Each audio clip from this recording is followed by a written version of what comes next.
there, welcome to Motorcycles and Misfits. Coming to you From AimExpo in Las Vegas. yes, sunny Las Vegas, Nevada, USA.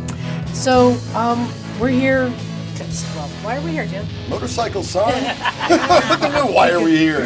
Motorcycles, gambling, and debauchery. Well, let's start with who is here. Hey, everyone, this is Liza. Next to me, we have. Emma, darling. And then. Naked Jim. Thumper John. Good product placement there. Yeah. You guys, we've got so many people to meet and see, things to do. We've got a lot of interviews to do. I'm going to stop you there, Liza. This is Sin City, and I intend to behave very badly, so there. So we're not going to share everything that we do. No. But I think what we're going to do, I think there's some really cool people I want to get some interviews with. Yeah. And some products to talk about. Yeah. So why don't we hit the floor? Chinese motorcycles, yay! And let's go do it now. And be with people again. This will be something. Sides. What is it, the big turn? Yeah. I remember one day I'm looking at Instagram, and I'm looking at motorcycles, and I see this thing, Ride to Food.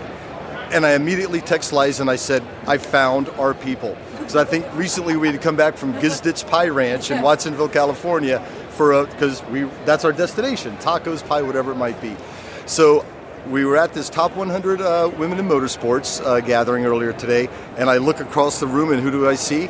My hero, Stacy Wilt of Ride to Food. So, hey, Stacy. How's it going? It's going great, thanks. So happy to have you here and talk Definitely, and thank you. chat with you. Yeah. So, Ride to Food. There's a lot to talk about there, but probably best. Why don't you describe what Ride to Food is?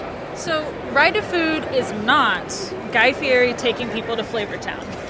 That is always the first thing people think is I'm going to be like looking at my pinkies, talking about hot dogs and whatever else, right? Ride to Food is what anyone on a motorcycle does. It is about motorcycle travel, riding 500 miles to go get a piece of pie on a weekend, seeing the sights and sounds along the way. You know, you can take the interstate to get somewhere, but what if you knew a scenic route that had cooler stuff to see?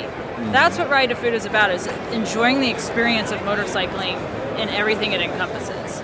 So my job is to help educate people on those things, because there's so many people that ride that just don't know about certain areas of the world or the state or a city or whatever. Right. And so my job is to help people understand that and see things on the road.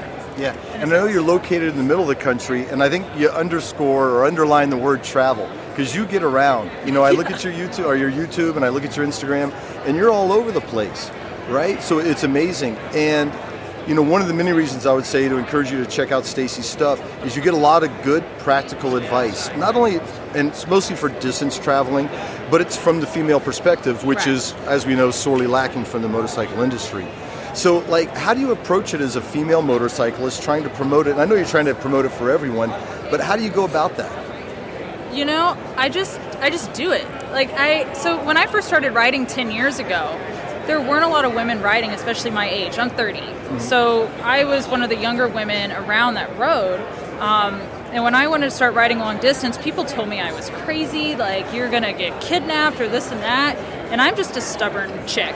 So I was like, okay, I'll prove it to you I won't. And I just started riding long distance, and I just started doing it. Really? Yeah. So what was your first bike?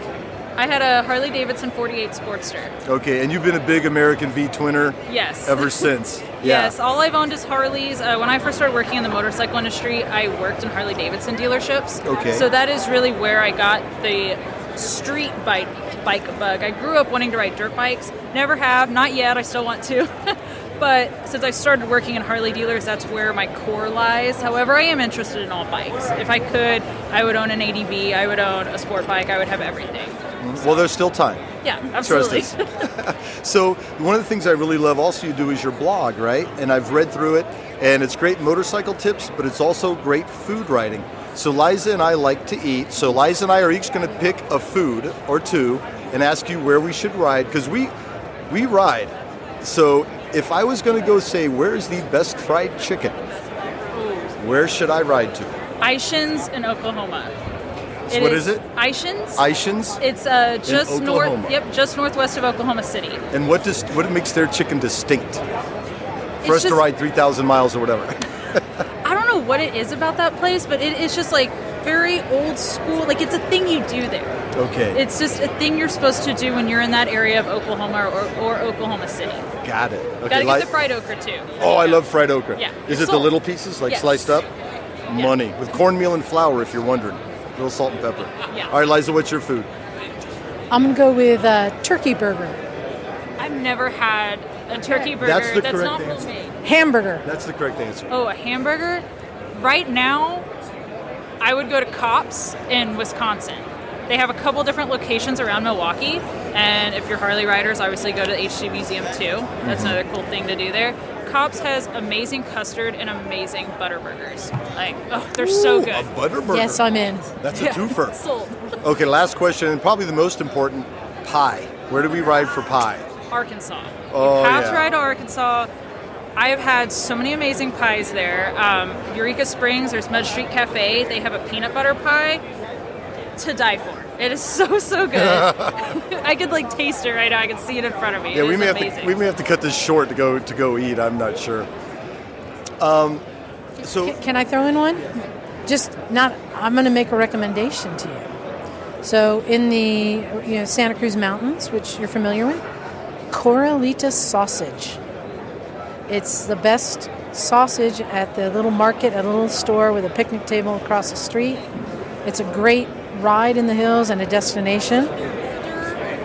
Now, is it near Boulder or where in the mountains is it?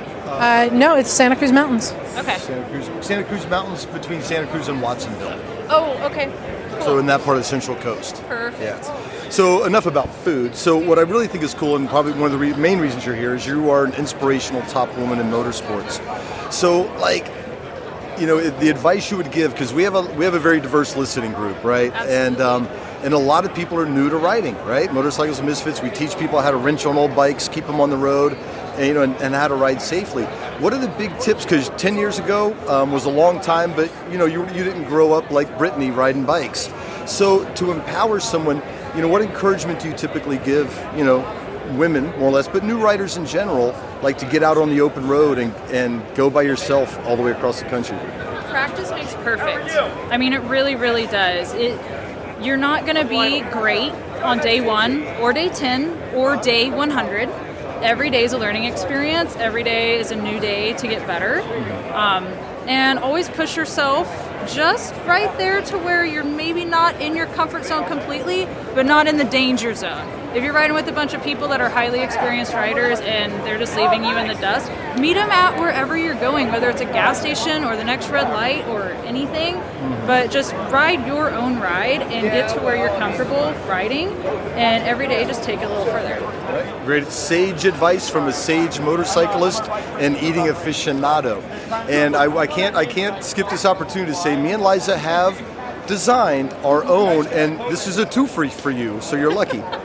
We can teach you how to ride dirt bikes. It's an adventure ride to food ride in I'm already down Santa to Cruz something. County, Monterey County, and maybe touch San Benito County. San Benito. So if you want to explore the treasures of Central Coast eateries, we might have some I'm idea booking my for you. flight in 5 minutes. We might be able to scare up a dirt bike for you too. You never know. So with that said, how do people find all this information you've got out there? Ridetofood.com. That'll be the blog. You can also go to youtube.com/ridetofood, facebook.com/ridetofood, and on Instagram, of course, it's just Ride to Food. So Cool. I keep it simple all across the board. Right on. Well, this is great. Thanks for taking the time. Absolutely. It's rad to meet your motorcycle heroes, and they actually surpass your expectations. So yeah, Pass the test. yeah, it's a high bar. Anyway, thanks so much. It's been a hoot. Absolutely. Thank you. Yeah, y'all too. Thank you. All right, good morning. It's a beautiful day in Las Vegas, and I am here with Jeff Zhang of SSR Motorsports. This is a great interview. I've been looking forward to this one. Jeff, thank you for joining us today. Yeah, thank you. Thank you for giving me the opportunity. So, before we even get started, tell us who you are within the SSR Motorsports brand. I am the general manager at SSR Motorsports. I handle all of the day-to-day sales, marketing, operations. And I've been with the company for the last 7 years.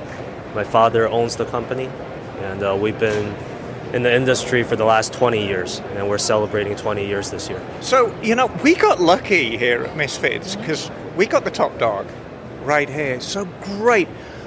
I was amazed that the company's been going for 20 years. I mean, here in America, we tend to live quite an insular existence. There are things going on outside America that we don't realize.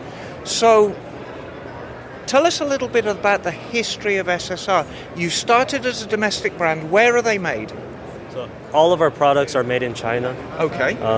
Since the beginning of the company, we started with pit bikes. So we're known for all of our pit bikes, youth dirt bikes, all the way up to adults riding, 140cc kit-sized motorcycles, racing them on the racetrack. Throughout the years, we've added to the line. We have ATVs, UTVs, street motorcycles, and then we became the exclusive distributor for Benelli in 2016. Right, and I would love to talk a little bit more about Benelli down the road, but let's concentrate on the SSR brand. So when did you start bringing bikes into America? At the beginning, just as pit bikes? So when did you make that decision and say, okay, we're going to start doing street bikes, or bikes you can actually ride on the road? So we transitioned into scooters first. This was in 2009, 2008 when the scooter market was booming. Mm-hmm. And so we got into that first. After that, we started to slowly expand the line into full-size motorcycles, full-size dirt bikes. And we did have our own line of street bikes. One of them was the 125 Rascal, which was a Grom-sized unit of mini moto. And then we had a V-twin Buccaneer that was 250 cc's, a retro-looking scrambler type bike. Okay, can we talk a little bit about the Grom market? Because it's very much its own thing. And the Grom and the Z125 has done very well for Kawasaki. Yeah. What have you got in your product line? Is it just the Benelli now, or do you have an SSR in the Grom line? We had one called the Rascal. Right. Now it's everything's transitioned to the Benelli, and we're going to focus on that model in a little while. Yeah. I mean, were there any particular challenges with the American market? It's a big market, and potentially it's very big. At first, for us, it's overcoming the stigma that Chinese products are not quality. You buy them once they break, you put them in the trash. Right. Ever since my dad started the company, the vision was to have affordable products with good quality, with good customer service. Right. So we followed that throughout the years, and through our dealer network, through the experience our customers have had, it's changed that image. Fantastic. And, I've heard nothing but good reports about SSR brands. I wish I could say the same about other Chinese products. What about parts distribution? I mean, for somebody who's in the motorcycle industry, and funnily enough is struggling with Benelli parts now, but this is for a classic Benelli, parts are everything. Talk to me a little bit about parts distribution for people who want to take on an SSR franchise. So we have an 80,000 square foot building in Southern California. All of our units and parts ship out of that location. Okay. We inventory 20,000 plus different part numbers, and we have about 350 dealers across the U.S. Some will do parts shipping online. Some of them will inventory it in the store. So, customers can go to our website, look up a dealer, call the dealer, and the dealer will tell them, I can get you parts for any vehicle I sell. And how far back do you support bikes with parts? I mean, once a bike becomes 15 years old, do you really have to say, that's it, we can't support parts for this machine anymore? Or is it something that you can get the earliest SSR you can still get parts for? So the cool thing so the company started all with pit bikes, and the cool thing about those that came out of people modifying dirt bikes into being able to ride it as an adult. So a lot of our parts now will fit on very old SSRs. Great. Yeah. Okay, and I'd like to walk around and talk a little bit about your products. We're going to stay away from the Benellis for now because I want to treat those as their own thing. So show me around a couple of your flagship bikes right now, because I've got to tell you, the quality of these things is absolutely superb. So at this show, we are announcing a couple new models and a few product updates. In the middle here, we have a 140R and the SR 190R. Okay. Our top-of-the-line motorcycle made for the racetracks. It's MSRP on these are about $2,400 and $2,800. This has been our bread and butter. They're completely redesigned, new frame, new body panels, electric start motors. Right. So everything's been modern and updated. Okay, fantastic. And I see that they're both based on the flat single engine, which goes back to the what I call the Honda Cub style engine, which has proven very, very reliable. And these are both youth bikes. So the age range target for the 140 is... So these bikes, they range from a child that's into racing, that's racing, growing up. And then we also have adults my size and adults sometimes too big for these bikes. Right. Racing them in race series. Okay. Very good. And they're wonderfully made. I don't know, John has dropped the video on this, so we're going to describe it. It's basically white plastic bodywork with a very bold graphic, nice red frame, the paint on the frame looks great, sandblast finished on the engine, everything looks very, very nicely finished. I think it's fair to say in the past, Chinese products, the fit and finish wasn't always the best. But this is Japanese standard as far as I'm concerned. Yes. We have very high quality standards. The factories that we make all of our units in China, Right. We have our SSR employees live in those factories on the assembly line, inspecting every single unit that goes down the line. So we've made that quality inspection process a very important part of the business, and it's shown over the years. And remind me, so the price point on the 140? Those are about $2,400 MSRP, and then this is Retail. Retail. Yeah. Go ahead. On the 190, it's $2,900. I'm curious about the is this a 450 behind you? Because this is now competing with the Honda, right? So how does that compare? Jim here, who just bought a 450 Honda, I'm curious how it compares. So, tell us a little bit about this bike. Do a breakdown, power, handling, and of course price. I don't have the specs on top of my head, but for the 250, so in this segment we have a 250, a 300cc, and a 450cc motorcycle. At this show, we're showing the 250 and 450 in an updated version that has fuel injection. So both of these motorcycles have been around since 2015, 2014, and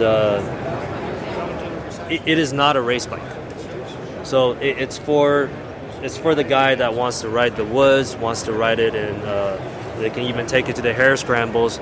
Not for the big motocross riders that's expecting their $10,000 Honda bikes.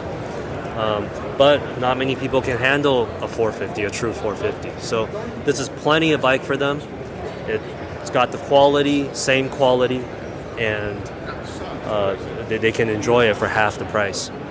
Yeah, and just a couple of things I noticed, I think, on the plus side is adjustable suspension, so fully adjustable suspension. Like I said, it makes just about as much power as the Honda 450 in terms of horsepower. So pretty neat things. I was surprised to see adjustable suspension. Do we get to the price yet? How much? So the fuel injected version, the new ones we're coming out with, 450 is $59.99. Yeah, wow, almost half the price. Yes. Yeah. So do you foresee a license plate one? That's something we've talked about for years, and hopefully we can bring something like that because I love those type of bikes. I was about to say, by the look on your face, it's something you've been asking for. To me, just as an observer, and please correct me if I'm wrong in this, it seems that you're concentrating the off-road efforts on the SSR brand and then your street bikes are the Benelli brand. Is that largely true, or is there going to be some crossover? Could we see this as a Benelli with lights on it? No. No, okay. Yeah, so Benelli is a completely separate brand. We're not owners of it. But So you're caretakers of it. yes, we are the distributors in the U.S. Okay. for the brand. Speaking of which, can we jump to the TRK 502? Yes, Because this is a bike that I personally was looking into as an option for me. Well, you're getting ahead of yourself, Liza. Can we talk a little bit about the Benelli brand? So Benelli has been a name that old fogies like me remember. And then they fell off the radar really at the end of the 1970s. And you've brought the name back. So Benelli is a very old Italian manufacturer. They go back to the earliest days of motorcycling. They have a very, very rich heritage of racing.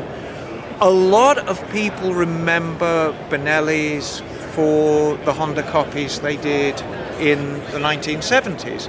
They did a 500 Quattro, which was basically a copy of a Honda 504, but manufactured in the Italian way, in the 756 and the 906. All that went away, and here we are in the 21st century, and the name's back, and you've got it. So tell us a little bit about, is this still an Italian-owned company, that the bikes are made in China? Tell us a little bit about the company. So the biggest manufacturer in China, called QJ, they purchased the entire Benelli brand, the factory in Italy, back in 2005. Since then, they've been working on tooling in China, getting that, all the technology into their Chinese factory. So in 2015, we became their exclusive distributor, and they had two motorcycles to start with, a 300cc naked sport bike and a 600cc naked sport bike, 4-cylinder. And so they've been in the U.S. since then. It's been a while since they've been here. They've been, on and off with the versions that were made in Italy. The prices were extremely high. Yes. So QJ has made all of these bikes affordable for consumers and kept that same Italian engineering and design within it. And I think it's fair to say that all of the Benellis in their own way have that Italian flair. Yes. So we'll start at the beginning, and we're going to come to the TRK, Liza.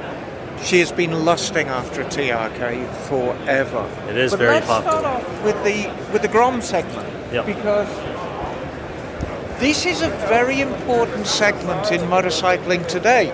This is ground zero for a lot of riders. They feel intimidated by larger bikes. So the Grom, the Z125, has done very well for Honda and Kawasaki, respectfully. So let's talk about this, because as far as I'm concerned, this is a player. This is as much up there as the other two. So tell us a little bit about your Benelli Grom Killer. Yeah, so this category is very special. It's got two types of customers. The type that wants a play bike, wants to outfit it with all the aftermarket parts, make it look flashy, make it their own. And then you also have the customers that are first-time riders, very easy to get into learning how to shift on a smaller bike and feeling safe about it. Right, and the small wheels, it gives it a certain amount of stability. Yes. The colour is absolutely superb. I mean, it really draws you in.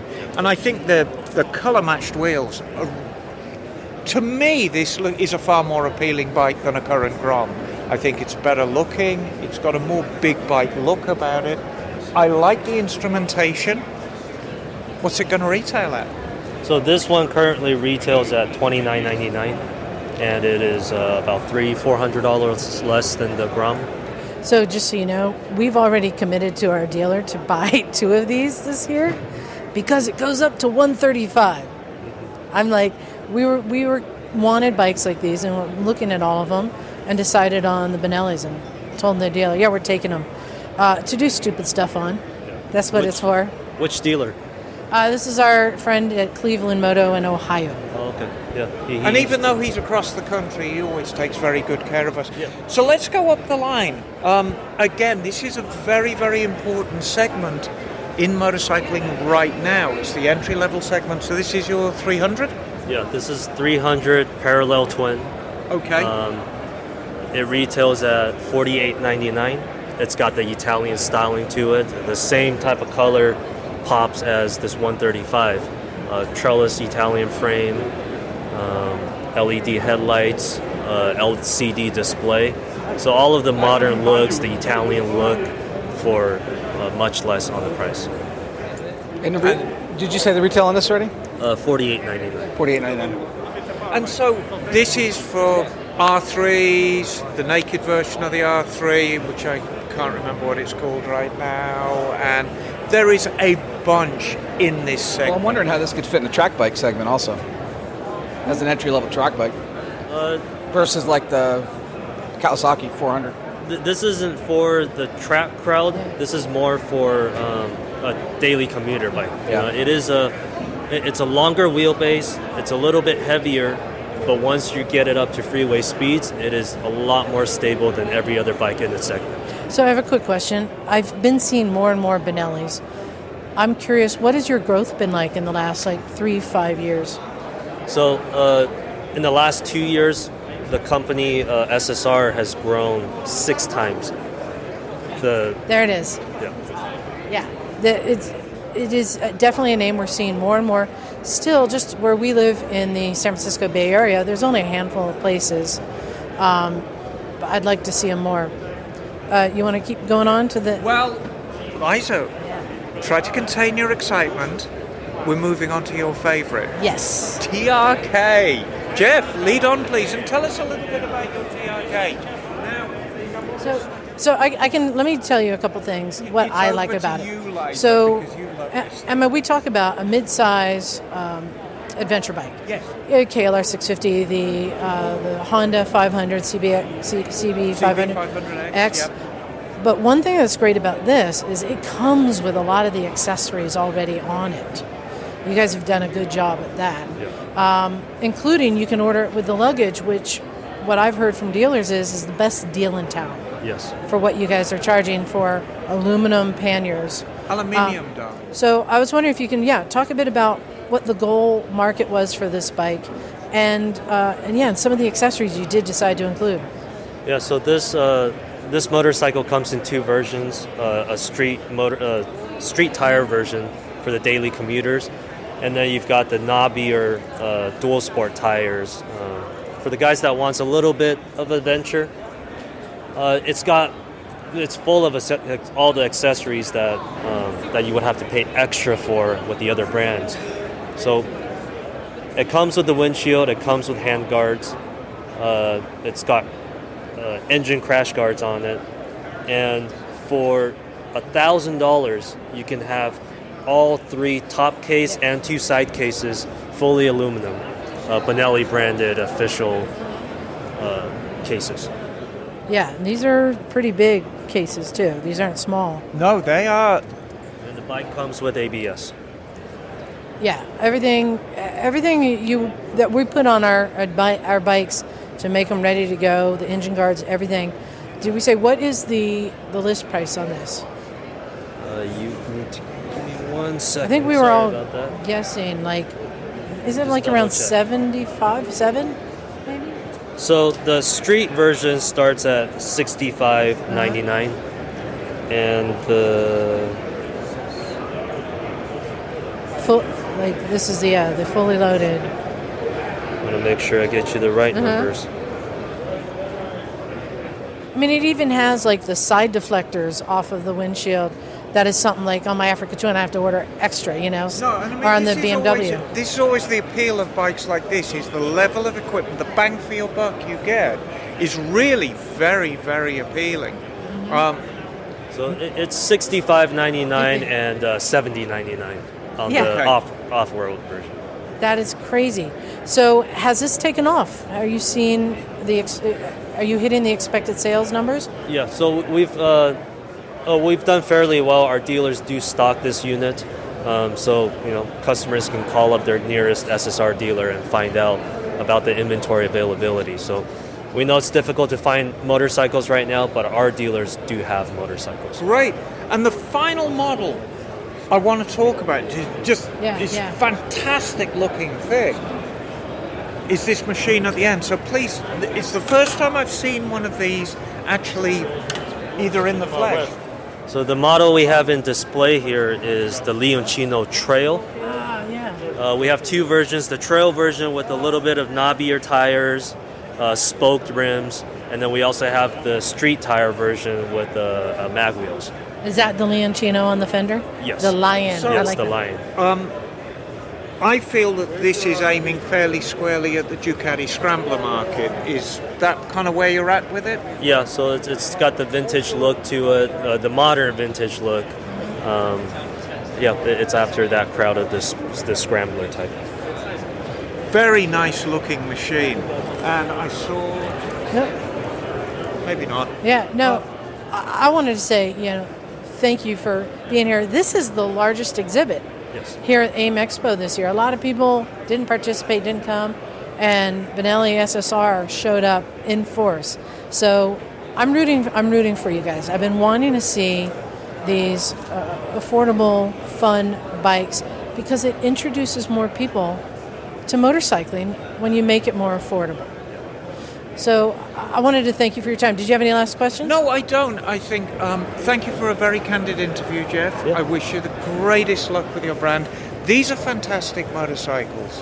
And I urge you, if you're in the market for a new bike and you've been considering a used Japanese bike, consider a Benelli or an SSR. Yeah, exactly. As a new alternative. I really think, I'm really tickled with the quality. Yeah. So thanks for your time, Jeff. Well, thank you guys. Thank you.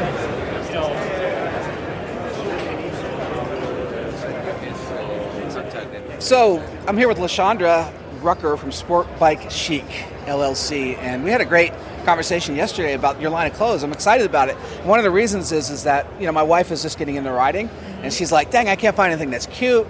And so I stumbled on this. I'm like, "Hey, here we go." So you've got some real innovative products. Let's start with the jacket. Okay. Tell me about your jacket and your idea with the shells and the different aspects of it. Awesome. So this is the latest patent pending product from Sport Bike Chic, and I call it the SV shell partially because my ride name is SV. So, and it's a shell product, right? So essentially, you have all your protective armor, your protective lining on the inside, and then what happens is that you unzip it simply maybe less than a minute. Unzip it. The inner portion of that liner comes out with all your protective gear, and you're able to apply it to another product. Another shell looks exactly the same. It can be a different color. It could be a lighter weight. So it gives you a lot more functionality, a lot more flexibility, and versatility as a woman rider, right? And I guess the biggest piece of it, you're able to save that closet space. Instead of actually having 8 jackets of 8 different colors, you can actually have one primary shell jacket, and you can have in your drawers or hanging up someplace else like 4 or 5 different color jackets that you can just interchange whenever you want. Or if you're going on a longer trip, you want it to be stylish, you can match it up and you can pair it. But the goal is that you want to be able to give women more options, right? Yep. And I know on my 12 years of riding that I've seen, I'm not going to say I've seen everything, but I've seen a lot, put it that way. And one of the things that I can appreciate more in terms of putting clothes on women is really going to be about the likelihood of them wearing it, right? Sometimes if you can't find what you're looking for and you have to go to the men's section, then you may not want to be able to do that, right? Or if you can't find a pair of jeans that fit, protective jeans that fit, you're probably going to go to Old Navy or whatever and just get you a pair. Those jeans, tell me about your jeans, because we were checking those out yesterday. Absolutely. Too. So our jeans are actually lined with 100% Kevlar. It actually has the CE Level 1 armor that's included with it. The best part, one of my favorite parts is the pockets, right? I don't know what it is about people. They don't really want to make pockets for us, but these are nice deep pockets, so it's functional, but they have stretch in there. So there's forgiveness. When it comes to the women in jeans, everyone's not going to fit the same pair of jeans the same way. So you find that when you have that stretch, there's that forgiveness factor that's in there. And they have the little extra lip in the back, so when you lean over, you don't have all that unintended exposure. Showing that tramp stamp. Yeah, absolutely, sure. I was going to be PC, but that's There all you go. good. No, we ain't PC at Motorcycles and Misfits. But at the same time, I mean, all our gear, it's really designed with women in mind, some of the women needs in mind, and just like our tank purse, our patented tank purse, you know, I was sitting here looking around like, surely there must be something like this already, because I was kind of frustrated trying to get back to the hotel with all these little bags and everything. And so I really wanted a purse as opposed to something a little bit more masculine. And that's how that idea came about. So it's essentially based a on purse need. that's magnetic. Absolutely. Like a tank bag would be, but it's more like a purse. Absolutely. Yeah. The flaps fold in when you take it off the motorcycle, and you wear it as a crossbody. So I have a question. What is your best-selling product so far? the jeans. The jeans are absolutely, I didn't realize how many women actually really needed jeans and wanted those jeans, but they really have a need for protective gear because people want to be able to ride safe. Sometimes you just don't have that option. And I think that's what gives them the most option. But then aside from that, our varsity jacket, people love the old school feel of it, but at the same time, you still have that protective armor that's on the inside. You have the sea level one, that's included with it. But it's just a nice, comfortable jacket. And we'll have newer products that are coming out in the spring. But all of our stuff is really designed, again, with the woman rider in mind and some of our special needs. Yep. So a couple things. So sizes you cover, you said the jeans are up to 20? Yeah, up to size 22. So we go from 0 up to size 22. We have a couple of different styles. One is the SVM, so it has a little bit more, if you have a fuller waist. Yep. And the SV10 actually has more slimmer waist. So we're trying to do as much as we can for a couple That's great. options. And then we're actually working on our petite line and our taller line. Great. So, a couple Awesome. options. Website? Sportbikechic.com. And they can buy from there? They can buy from there, absolutely. And I'll just give a pitch. Okay. Stumpy guys need love too. Come on, gotta love the stump. I will keep have the that same in problem. mind. I will keep that in mind. All right. Thank you so much. Hey, thank you. Go. Thank you. Absolutely. Okay. 50% price increase. They don't have the utility, they don't have the customer service, and that's what we hang our hat on. This little tiny Roadrunner ad is it? Hey there, this is Naked Jim, and I am here at the AimExpo in fabulous Viva Las Vegas. Dealer News has recognized 100 women in power sports, and I'm here with Brittany Olson, who, as I try to figure out a way to introduce her, I just came up with the moniker, the doer of many things. So Brittany, pleasure to meet you. Thank you kindly for having me here today. Yeah, and what brought you here today? So the luncheon did, where the Dealer News gave us the top mention of being, these top women of the motorcycling industry, which is, it's really nice, to see not only just a select group of women, but it was such a diverse group of women, which I really liked. Everybody from the people that work in the offices or marketing that, maybe don't get to ride or work on their bike as much as they'd like to the people who, I could look back and be like, oh yeah, that person was at my wedding and she was at my wedding and she, she's been at my races before, she's been at my event. Motorcycling is such a small niche group in general, and I feel like all of us women, we do really get together and we support each other, and most of us know each other. So it's great to be in that room and with that group of women. It's an honor. It is cool. And if we haven't got your attention yet, see if this doesn't help a little bit. Some of Brittany's what has she done lately's, she's involved in antique flat track racing, vintage road racing, drag racing, antique motorcycle restoration, web design, product design, marketing.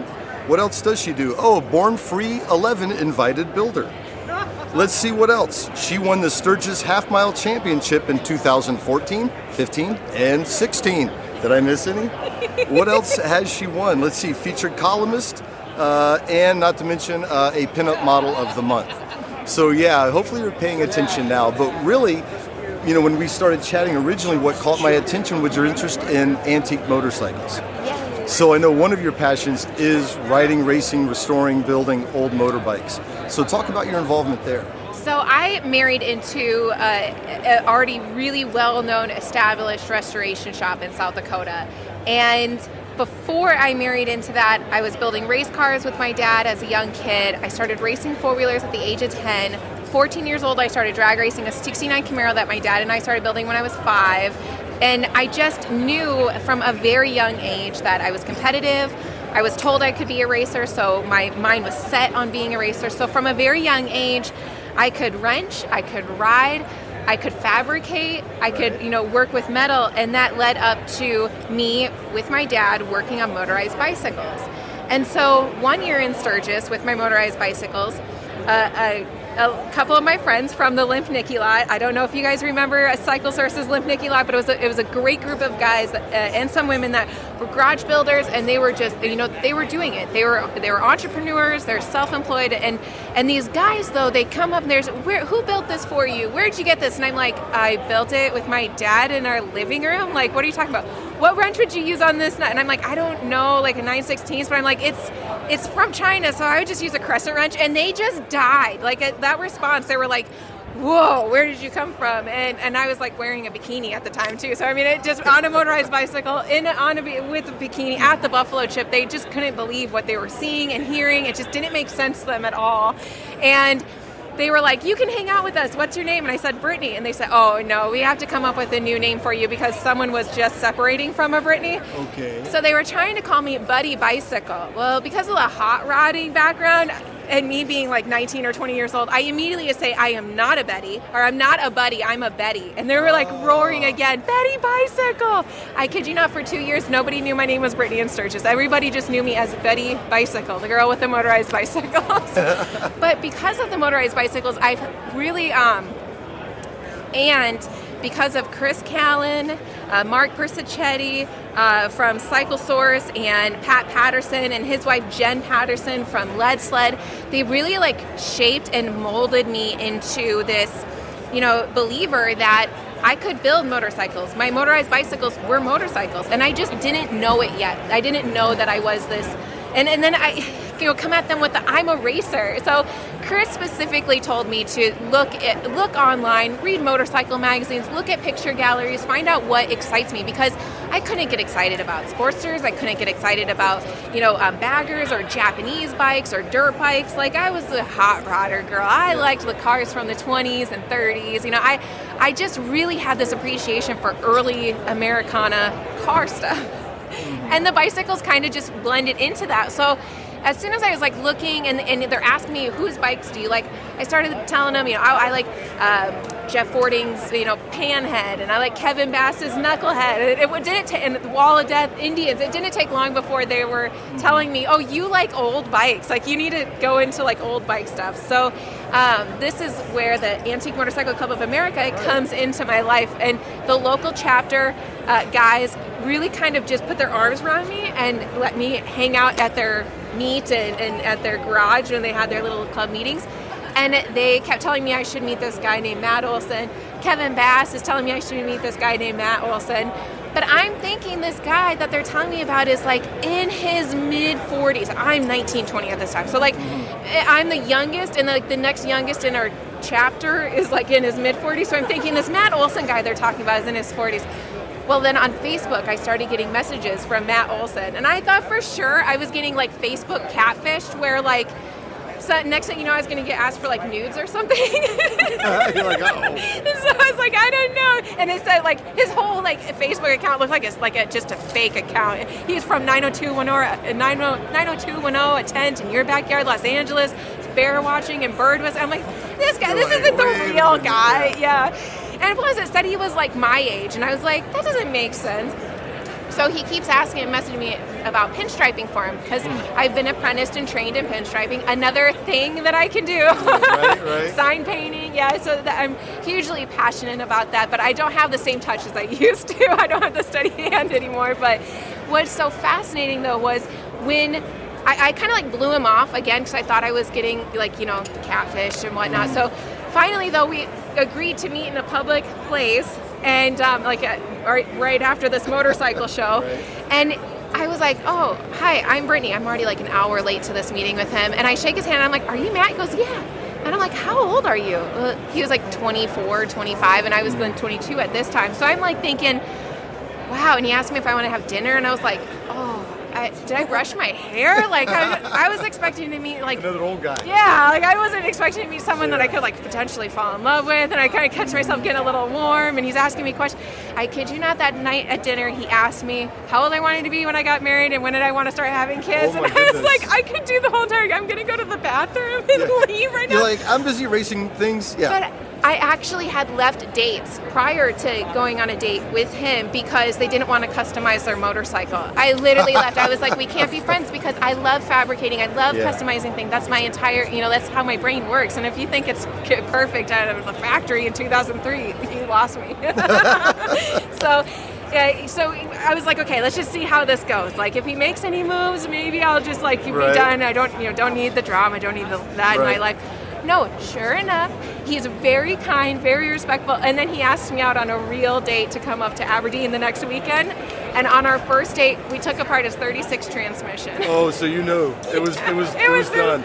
He asked me to be his girlfriend, And instead, this is the most beautiful love story because all my years of like racing and having boyfriends while like having a racing career, I always wanted like custom JE pistons or at least piston rings or like slicks or something, things that I didn't want like jewelry or like big, fancy, necklaces or bracelets or anything like that. I just wanted like parts for my race car. So when my husband asked me to marry him, I was backing up the trailer because he doesn't back up trailers very good. Oh, no. So I back up the trailer. Because that can put him back on the bubble pretty quickly. Oh, well, he loved it.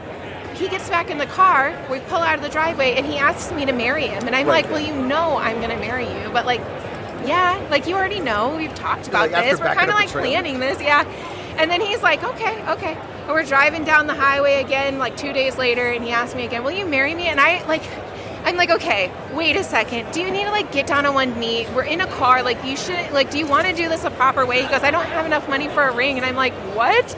And I'm like, what do you mean you don't have like enough money for a ring? I'm like, okay, I don't really care. We don't even need rings. Rings are dangerous in shops anyways, so it's not that big of a deal. He goes, but I did get you something and it's in boxes on the way home. And I'm like, okay. So as soon as I got home, I had a 1923 Harley Davidson that originally, that we had, like, my husband had purchased from Buzz Cantor from American Iron. So it was a close friend, and for me, it coming from him and being my engagement ring, I couldn't get it any more perfect, except for on our wedding day. We got married on the Wall of Death, and we did our first dance inside the American Motordrome Company's Motordrome. You did not. Oh my God. See, this is what's striking. We've got the school teacher mom here in front of us that gets married on the Wall of Death. Right? Well, he's a very handsome gentleman. I've seen his pictures. And you also have a son. Yes, Lockheed, our little 7-year-old. Lockheed, is that because he's like a jet? Yes, or a missile. Or a missile. Probably better. So, but because we're a motorcycle podcast, back to that. So you've been riding, typically these are pre-World War II, would you say? Is that how you describe them? Yep, pre-World War II, post-World War I. So right in that, we always say like pre-war. So like on our pre-war, we're always talking about like 36 to 42. Okay, anything like pre-43 would be considered like a pre-war. Right. So, but a lot of people, especially like modern motorcyclists, they really think too about that First World War. So when they think, pre-war, they think that, and then or pre-World War II. But just general terminology, we always say pre-war, it's generally everything before World War. Okay, II. cool. Yeah. So if Matt Harris is listening, I hope you are, Matt. You know who we're talking to, because I think she's beat you twice at Sons of Speed? Yeah, twice. Once or twice. Once for sure. I know for a fact, because this is the first race at Sons of Speed. Amazing. Because my entire life of racing never shared a podium with another woman. And just of recently, I've been going to races called like Race of the Gentleman or Sons of Speed. And so it's like very male dominated. But then you go on and then like the Sons of Speed, it's the very first one, and then you win it. And then I get a share. So first, Matt Harris is second, and then Sherry, I'm so excited. Shelly Rossmeyer is third. And so they say sons and daughters of speed because there's two women on the podium. That's sons and daughters. That's perfect. Matt's like the child, the man-child, Matt Harris. Yes. Hope you're listening. So, the other thing is you race these old bikes and you race them fast. But then I get these inklings of racing new bikes fast too. So you're transitioning a little bit from, like, say, not getting away from the AMCA, but into some flat track stuff, some more modern things. So I'm a huge fan of American flat track. Now, I don't race American flat track, but I love American flat track. And I love the history that stems from early Class C racing, which they still race the 750 Class C formula today, but just much more modern bikes. We've got great women that are racing. Shayna Texter, amazing, hands down. My son loves Shayna Texter. I have videos of him just as a little boy and saying Shayna Texter, and we're just watching American Flat Track videos like on my phone, and he's always rooting for Shayna. Oh, you have to get that number for his jersey. Yes. Okay, and then the other thing we were chatting earlier that caught my eye, because we're talking about Pat, is now you guys are into speedometers. Yes. Of all things, and you light up when I say this. Yes. So earlier this year, we purchased a business that they and he had been huge in restoring a lot of our clients and our own personal speedometers. Okay. But there's only a few people doing it now, and we had the opportunity to buy his business and do like a 3-4 day crash course on how to rebuild them. Right. And then now we're setting up shop back in South Dakota. How cool. And going through them. And it was such a fun thing to do. And it's So what are your typical speedometers? Yeah, so for the antique bikes, there's like Corbin speedometers, but the ones that we're really focusing on are called Stuart Warner, Stuart Warner speedometers. And the Stuart Warner speedometers, they go across so many industries, not just motorcycling speedometers. Okay. We've got these little face plates that say sacks per minute, and it basically is how many flour sacks is it filling per minute. Get out of town. It would keep track. Yeah, so the interesting thing is when you learn how to take apart, completely restore, reassemble, and dial it in, and then set it on a bike and have it set up and working right with all the correct components. It's a really fascinating thing, but you can apply that same knowledge from the motorcycle speedometers to many different speedometers and things that clusters. Count things or whatever. Yes, yeah. So that's once I have the antique motorcycle speedometers really like down to a science. When I mean like down to a science, we're really excited about it because my father-in-law especially comes from like a millwright background, a machinist background. Cool. So the tooling that our heads are just, that the gentleman we purchased it from, he had some, but not necessarily as, precise as what we're thinking. Right. We're so excited about that opportunity to do that. And once we get it figured out, I can't wait to dive into other things. And then possibly coming out with a custom speedometer, where you can get a Brittany Olsen, custom for your bobber, or that would be boss, bagger, or even chopper, So that's what I'm looking forward to for the future. I am anxious to see the logo.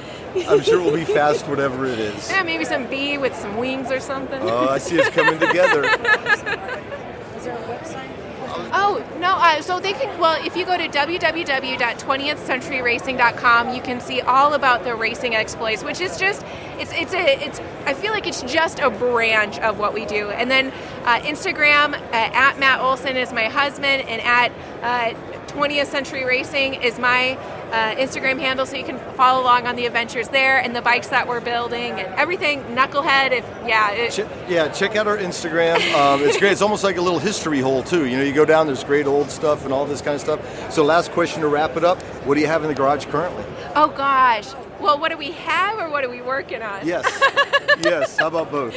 So, future project that I'm really excited about, I've got 2 street bikes in the work that I'm working on that are personal street bikes, because all of my bikes are race bikes, and this last year we've done more riding on the streets than we would have done racing. Great roads where you are at, and, as we know. Yeah, and so we're building a 1937 Harley Davidson Knucklehead, but the importance of this is I'm recreating a bike that was ridden by Dot Smith. Dot Smith is the rider that's on the cover of Chris Summer Simmons' book. Mm-hmm. And it's an iconic photo, but no one knows where the bike is. No one's found the bike. No one's done the bike, like built the bike. And so it's really just fallen into place perfectly. And my husband and I always said, okay, yes, we'll build that bike someday. We'll build that bike someday. And so that is happening now, which is so fun. And we just got the sheet metal painted and pinstriped. And so it just turned out very beautiful.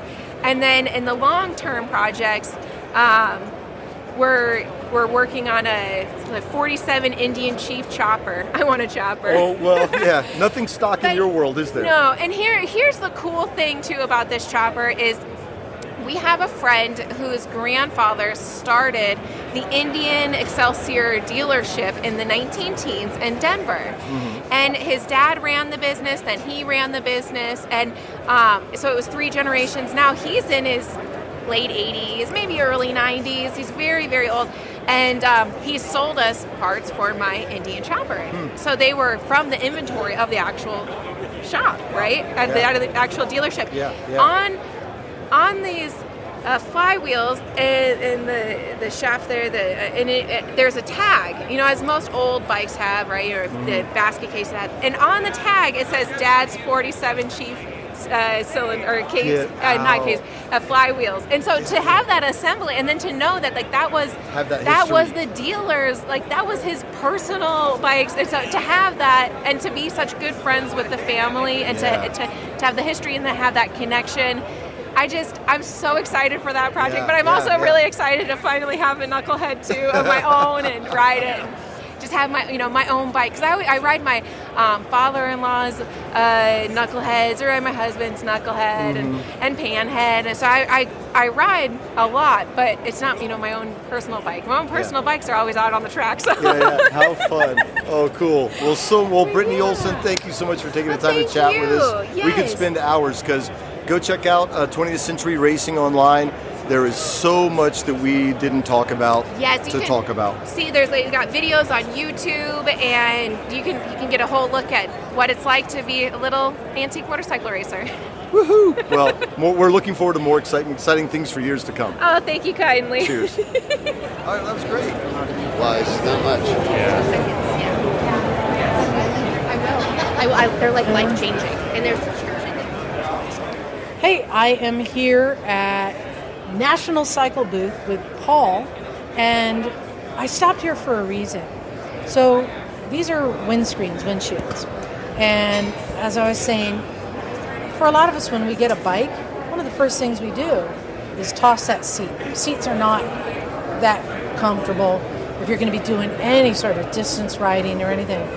But there's another thing that you may want to toss and replace, because it's just as important when it comes to not just comfort but safety, especially when you're talking about wind protection from rain and from really getting tired, is windscreens. So I wanted to talk to you a bit about windscreens, how important they are, and what are some of the technology and features that we aren't aware of. Why should someone swap out their windscreen? Yeah, you made a couple of good points there. First of all is the protection.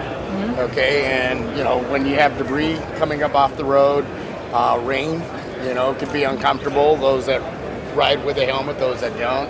But also the comfort factor. It's making sure that the windshield is designed with the comfort factor in mind. What we use, we feature polycarbonate material, which is quantum hard coated. So with the polycarbonate, you're going to have the highest impact resistance. With the quantum hard coating, you're going to have the ultimate in clarity, because polycarbonate in its natural state is very porous, okay, and it actually scratches easier than acrylic. So back in the mid-'80s, our CEO and chief designer, Barry Willey, created what is called quantum hard coating. We were approached by Benelli for their scooter that had a windshield wiper, and it had to withstand 1,400,000 swipes without any visible scratching to the surface. That's when quantum hard coating was designed and developed. Okay, so what's really important is the technical aspect of a windscreen. A lot of people think just put something up in front of you, or some people even think the taller the better, which is exactly what you don't want, because that creates a stronger vacuum. And a lot of riders will tell me, especially like on a touring bike, a big Goldwing, the passenger will say that it almost feels like somebody's pushing them from the back. Okay, so it takes a lot of blood, sweat, and tears, if you will, a lot of testing out on the open road to come up with the right design to each model. For example, our V-Stream range, those are all developed on the bike. So, each is model specific, but they do have a consistency in that they do feature the polycarbonate, they feature the quantum hard coating, and most importantly, the V-Stream is a mechanical design. It's a patented design. It's wider at the top, narrower at the bottom. Okay, so what that's doing is it's pushing the wind further away from your head and shoulders. What we've also done is we've made it a little more vertical. So what that does, it enhances the wind speed. So you've got two things working for you. The wind speed pushes it faster, okay, and it pushes it away from the head and shoulders. All right, so basically with the quantum hard coating and the awesome clarity, you've got, you know, the quiet by redirecting it away from your head and shoulders, and the comfort, taking it off all your torso. So, is this improving gas mileage?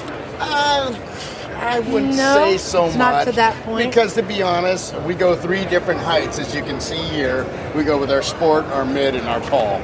You know, and the more material you get out in front of you, there's going to be some resistance. But it does break through the wind, and whatever wind does come around is clean. It's not turbulent. There's a lot of myth out there that, you know, you want a laminar lip up on top, or you want to flip. Flips, anytime you rotate wind, you're creating potential turbulence and dirty air. And that's what causes the buffeting and the discomfort. So what are some of the most popular bikes, windshields that you're selling for bikes? What are the ones that you really make a big improvement by replacing the windshield? Currently, you know, the adventure market is going through the roof. So we've got that pretty well covered. Yeah, we're looking at Twin. the Africa Twin, which we both ride. Yeah. But I'm like, that makes so much sense. Yeah, and the CRF 1100, one thing that a lot of people aren't aware of, the CRF 1100 Adventure Sport and the CRF 1100 Standard are 2 different bolt patterns. So Honda did that to us. We just finished developing the Standard, so there will be 2 different windshields. You know, just the ergonomics. You're sitting a little bit more upright in the saddle, so there's a lot more tendency for wind to become uncomfortable.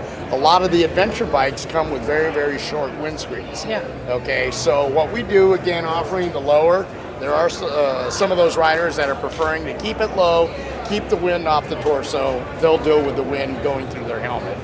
You know, mid, depending on the height and the ergonomic of the bike, and the tall, it really, you know, depends on what's going to give you maximum comfort. One area that people are surprised when we do present the product at shows and what have you is they have a phobia of looking through the windshield.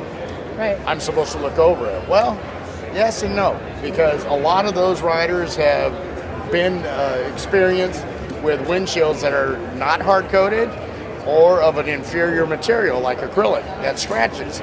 Well, when acrylic scratches, you get that 3 to 5 o'clock in the afternoon sun, oncoming sun, or headlights at night, that thing illuminates and it will blind you. And yeah, you don't want to be looking through the windshield. I'm just going to admit, a couple weeks ago, I was riding my 1987 Honda Elite scooter home that has the tall touring windshield on it, and it was foggy out, and I hadn't cleaned it, and I was like, I had to just stick my head outside the whole way home because I couldn't see. So I get it. Yeah. So another thing that you guys do, so you have windshields that bolt on to bikes that have smaller, less efficient windshields, but you also have ones that go on bikes that don't have it. Right. And this is something I'm a big advocate of, especially cruisers.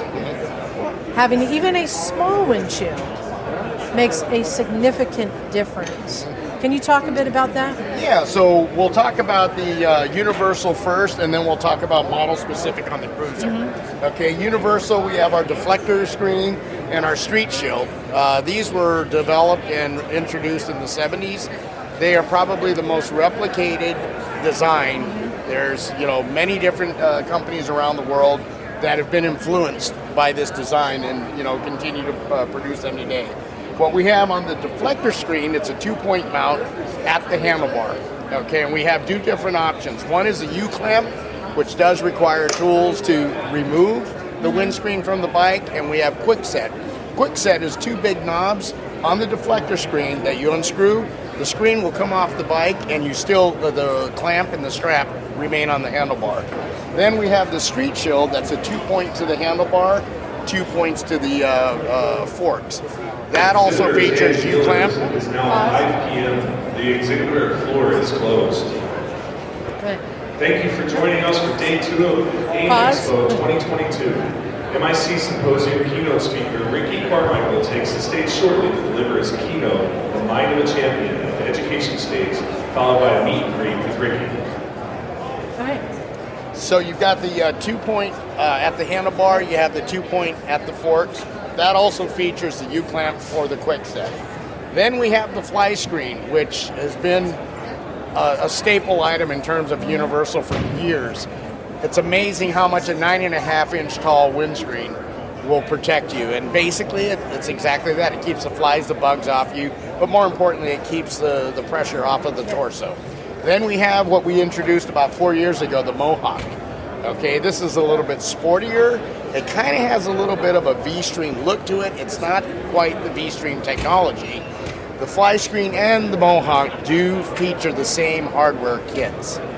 All right, those are fork mount with 2 different types of side plates to mount the windscreen too. Then we go into the Spartan Switchblade series, which is our quick release, and then we have our heavy duty, which is fixed. You do need tools to unscrew the 4 bolts. We do produce all of these in our factory in Chicago. This is, the quick release. It features stainless steel components, a pressed cap, stainless steel straps. We have them in 3 different series. We have the series for the straight fork, the tapered fork, and the covered fork. Okay? Nice. The Spartan is a little bit less decorative. It has all stainless steel hardware, but this is powder coated and no exterior. Our Switchblade is the creme de creme. Chrome strap vertical and horizontal on the front, and polished stainless steel on the rear. All right, I got a whammy question for you. Okay. Is there a bike you don't make a windshield for? Yeah, some of the British, the Triumph, okay. Some of these bikes that have a large cluster odometer or odometer and tachometer, even the 9-inch cutout, square cutout of our deflector still won't allow enough clearance. But the answer is very few. And Very that's few. the point, to our listeners. Yeah. Check out, National Cycle makes windshields for just about everything. And I'm gonna leave you with a top tip. This is a little trick that I use in my garage. Because I have different windshields for some of my bikes.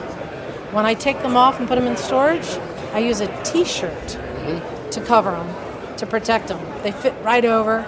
They're nice and easy. You probably have something fancier than that. One last thing to mention. The number one question people always ask is, how do I maintain my windscreen? We have a special formulated windshield wash or warm soapy water. A dime's worth of Dawn or some type of mild dish soap and soapy, warm water. Let it set a little bit. Take that towel, saturate it, and if you've got a bunch of dead bugs, lay it over the top for about 15 minutes. Go grab a beer or your favorite, beverage of your choice. That's a top tip. That's Paul's top tip. And you sit down and come back about 15 minutes later, and you literally drag it off, and you'll take about 90% of the bugs off because the bugs are absorbing all the moisture. Nice. And it'll slide right off. The other tip is Rain Zip. Okay, Rain Zip is specially formulated in our factory in Chicago. All of our products are produced in our factory in Chicago, made in America. Made in America. And Rain Zip is essentially Rain X for plastic. Rain X and plastic do not play well together. This is a hydrophobic material that will allow very little surface contact when the rain hits it, and it'll run off. What's really nice about it, it works awesome on face shields on helmets. Nice. Good tip. Well, how do people find out more about your products, and where can they go to buy them? They can go www.nationalcycle.com to get all the information. Our products are distributed through WPS and Tucker, so any motorcycle dealer, bricks and mortar, can supply it to you. There's many resellers online as well, but always go to our website to confirm your year, make, model. That's the most important thing, so you can buy with confidence. We have a shop tab that'll take you by vehicle, by year, by make, by model. Everything on that landing page has been test fit to your bike. You can go ahead and peruse windscreen, and we have a ton of other accessories that are featured on those landing pages. Awesome. Thank you so very much. Thank you. All right. So we go out there and hold it up here, catch that loop, but the harder ones they got, that Yeah, so I'm here with Jim Strang from Signalmatic Corp. And, Liza and I just stumbled on this booth a second ago, and I didn't know anything about it. So then she started telling me these magical stories about traffic lights. So tell me, what is this product? Okay, what we have a product. If you are an avid motorcycle rider, we've all had the problem. You come up on a red light and you cannot get that light to recognize. Yes, and a lot of people think these lights. They see that tar square cutout in the road when you come up on a light. If they haven't paved over it yet, they think that's a pressure plate and weight, and it's not. Now all the weight systems were. They got rid of all that in the early 60s and went to inductive loop systems. Okay. So that's actually a magnetic field in the ground. So when a car comes up, it's got enough metal mass to interrupt that field, and then lets the light know something's there. Okay. Well, since the 60s, everyone on a motorcycle comes up on these lights and they don't have enough metal mass to interrupt that field. That's why you either have to run the red light or you got to make a right turn, go down, make a U-turn, and come back around. So, or scooch up into the crosswalk and block that so a car can. Yeah, or get off your bike and go over and push the button. You know. So, but I've seen people do that too. But, anyways, we've come up with a product and that goes up under your bike, and it hooks to a ground, and it hooks to the brake wire line. So when you hit your brake, it actually activates the unit. Right. So when you come up on a light, hit your brake, activates the unit. We actually read that magnetic field in the ground, send one out that interrupts the field and starts the process to change the light. So nobody's ever been able to figure this out. It was a very long road to figure it out and make a computer board that would read all these signals. And now we've got it perfected. We got our FCC licensing, and we're out here doing it. And we've also found that in Florida, all the villages, these people riding golf carts are having the same problem. So now we've got into the golf cart end of it, and people are putting them under their golf carts and be able to get through the lights to get across the streets and stuff. So I'm looking at like a black rectangle cube. That's about 4 by 8 and about an inch thick. It looks almost like a tablet case. Yeah, it's like it's like somewhere between an iPad and a big iPhone. Yep. And it's meant to just strap onto the bottom of one of their frame rails? Yep, and then if you didn't want to use our cradle system and the clamp to clamp on one of your bars, people are actually two-siding taping them with some primer and putting them up their saddle bags, or they're even putting them inside their saddle bags. We have found this thing works the best at 10 inches or lower to the ground. So, but yeah, you can do it either way, and they retail, if you want the clamp and the cradle and everything, it's $229 retail. If you bought just the unit, it's $179, and that's very cheap to fix a problem that, instead of having to deal with running red lights all the time. Well, what a great idea. So if somebody wants to buy one of these, where can they go? They can go to signalmatic.com. It's actually signal-matic, matic.com. And you can purchase them on there for sure. We're starting to get a lot of dealers coming to us. We've just come out with this, got our FCC licensing. So this is actually our first show dealing with dealers. And that's where we're going to have to go with this, is with the dealers, instead of doing all these shows all the time. Well, awesome.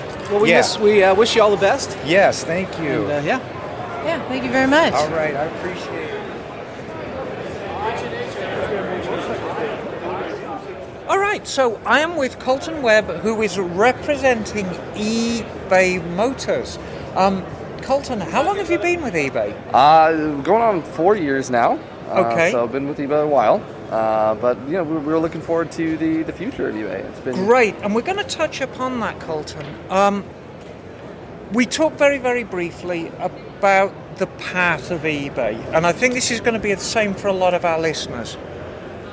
Way back at the turn of the millennium, a lot of us would buy bikes off of eBay, buy parts off of eBay, and then I guess Craigslist came along, and then a lot of us defected to Craigslist, and then that became a little bit hokey, and then Facebook Marketplace came along, and that got really hokey, and a lot of us are going back to eBay Motors.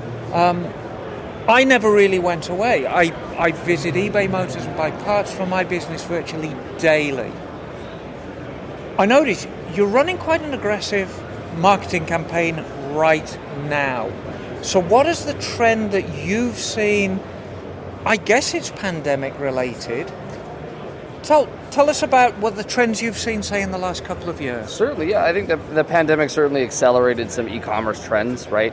Like you said, Craigslist, Facebook, local meetups, that's always been a part of people buying parts and buying cycles, all sorts of things like that. But, eBay's always been a turnkey solution for both buyers and sellers, making it easier than ever. And something that eBay's always been proud of is our trust and safety. Right. Right. The reason that you can buy on eBay is you feel good about your purchase. It's guaranteed, and where eBay stands behind that. And I can actually attest to that. I mean, I probably spend upwards of $5,000 to $6,000 a month on parts on eBay, and not everything goes well. On occasion, the part hasn't been as described, or it arrived damaged, and in every case, if the vendor hasn't stepped up and refunded, eBay has. So I can attest to it's a very, very high quality product. Are you planning on making any changes to the platform in the near future? We just launched our app 2 years ago, which has been a big change for us. Parts and accessories on our app and vehicles on our app has been easier to shop for than ever. Right. We're proud of our browser experience, of course, but the app has been a big change for us. And we're really looking forward to that. We would encourage you to download it if you're a big eBay buyer, for sure. But I think it's one of those things where we're seeing more and more investment in the parts and accessories business. It's been a big channel for us, and you've experienced that yourself. Absolutely. But of course, I'm very happy with eBay, but I do want to talk about the relationship between eBay and PayPal. It seems to have kind of parted company, and that was quite recently. Now, I've always maintained an eBay account, and I've always maintained a PayPal account, because to me that's peanut butter and jelly. What happened? Well, so eBay no longer owns PayPal. We divested from that business a few years ago. And ever since then, we wanted to make it easier for our buyers and sellers to make payments and receive payments. And PayPal was an easier solution, but now it's a one-stop shop, right? For any new seller who wants to come in, you don't need two accounts. Right. You can just have one eBay account and get paid the same way and pay the same way. So if for me, who's primarily, I'm up to probably 1,500 right now. I'm primarily a buyer. So what do I do? What's the easiest way for me? Because like a lot of our listeners, I'll buy my item and then I'll hit the window and it switches me over to PayPal, and then I've got to re-enter all the information. And it's a little bit clunky. So how can I navigate away from that and, as you say, do the one-stop thing? What's the easiest way? Our new system allows you to use any payment method you so choose. So if you want to use a Visa card, great. If you want to use Apple Pay, you can absolutely do that. So our goal was to provide buyers with more choice to make payments. Right. And give them that option. Whether you still want to pay with PayPal, you absolutely can. Yes. But if you want to pay with credit cards, 100%. Makes it a lot easier not to re-enter your information, create a PayPal account, do all of that stuff now, and we've made that easier to streamline for our buyers too. Great. Well, I think it's a great platform. It's my go-to. I think it's a lot of other people. If you haven't visited PayPal in a while, I think perhaps you should. I have a quick question for you. So one of the issues with Craigslist, with Facebook Marketplace, is there's a lot of scammers on there. So I'm curious, what does eBay Marketplace do to make it a safer experience for buyers and sellers? Yeah, our global customer experience team works really hard to prevent... Hold on, let's pause for announcement. How to have superstars banging down your doors. Is he going to do this a long time? No. Presented by Mark Rogers. Rogers Performance Consulting starts in 3 minutes at the education stage. How to interview, hire, and retain and motivate today's younger workers. Pause it. Yeah, so our customer experience team works really hard to prevent scams and fraud on the platform. Of course, there's always going to be bad actors on any platform you go onto, which is why we still stand behind that guarantee. You do run into these situations all the time, but eBay's there to make sure that you feel safe and represented as a buyer and as a seller too, right? Sellers are just as much victims of scams and things that just as much as buyers are. Right. And that's why we keep the feedback system. We keep all these restrictions in place, and we monitor accounts to ensure the best possible experience you can have on the platform. Right. Now, Emma, I'm sure you, like me, have fond memories of going to motorcycle junkyards and scouring for parts. Hard to find a junkyard like that anymore, is Well, it? unfortunately, and it's not a bad thing, so please don't think we're throwing you or eBay under the bus. But really, eBay Motors were the end of motorcycle junkyards as we know them. And I think it's probably just a progression of the industry. And as fond of memories we have of them, I think finding people who would want to devote their Saturday afternoon to getting their hands dirty and rolling around underneath decrepit bikes in the junkyard's getting pretty thin on the ground too. Well, actually, I was going to say we owe a big thanks to eBay, because all the old bikes that we're trying to keep on the road, we can find those parts. And to this day, we still get people saying, hey, where can I get this part? And usually our answer is eBay. And just something which people don't actually realize, I work on a lot of vintage bikes. All of my listeners know that. A lot of them are English, Italian. I buy parts via eBay Motors internationally, and exactly the same quality assurance is there whether you buy your parts from eBay UK, eBay Italia, eBay Germany. Isn't that correct? It's the same standard. 100%. What we're really proud of is, eBay was founded on the idea of empowering people and being able to be the place that was to be where you needed the hard to find was. And that's true for auto parts, of course. Like you guys mentioned, your older bikes are still running thanks to eBay. But that's true for sneakers, for watches, for collectible coins. It's always been the place to find the hard to find, the cool stuff, right? And yeah, of course, junkyards are still around, but eBay's created accessibility for those parts and accessories. And lastly, I wanted to thank you. You guys are doing an ad campaign, and for featuring a female builder, Jay Shia, who's been on our show. Right. What a great choice. So that was a good move. So whoever's responsible, tell them thanks. Incredible to work with. She was awesome, and we're excited to have the people that we do have supporting eBay. Right. Nice. Well, so thank you. Thank you very much. Yeah, I don't think we need to tell people where to go. eBay Motors. Exactly. Or download the app. And it seems that this is the way everything is going towards the app. We all carry phones. Our phones are so powerful now that get the app, get buying, keep that old clunker on the road. There you go. Thank you very much. Thank you.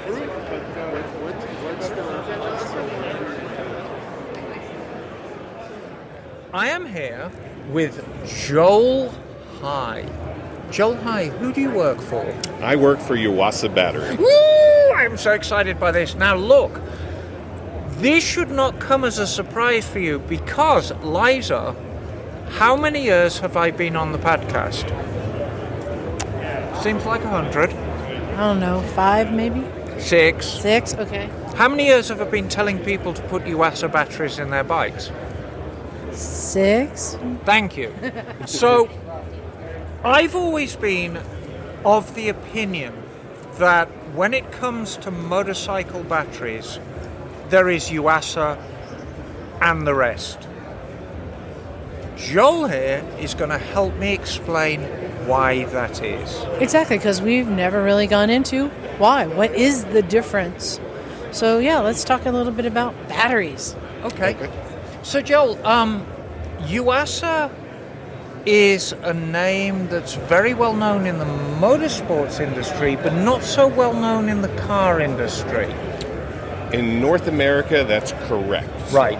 On a global scale, the Yuasa Automotive is typically number one in a lot of markets, like in Asia and in Europe. But predominantly in North America, it's just the power sport batteries. So your focus has been on power sports. Correct. So I've been riding motorcycles since the 1970s. And if you pried the side panel off a mid-1970s Suzuki GT750, you'd see a Yuasa battery. Yep. How long have they been around? Well, our organization is owned by the Japanese company GS Yuasa. The history of that is it's two different companies. that merged together, Yuasa battery and GS battery. Right. Both of them are over 100 years old, so they started quite a ways back. Now that we actually moved into the U.S. market about 42 years ago, I believe 78. And is it true that the first batteries were just potatoes with wires? Yes, but probably didn't have Yuasa on the side.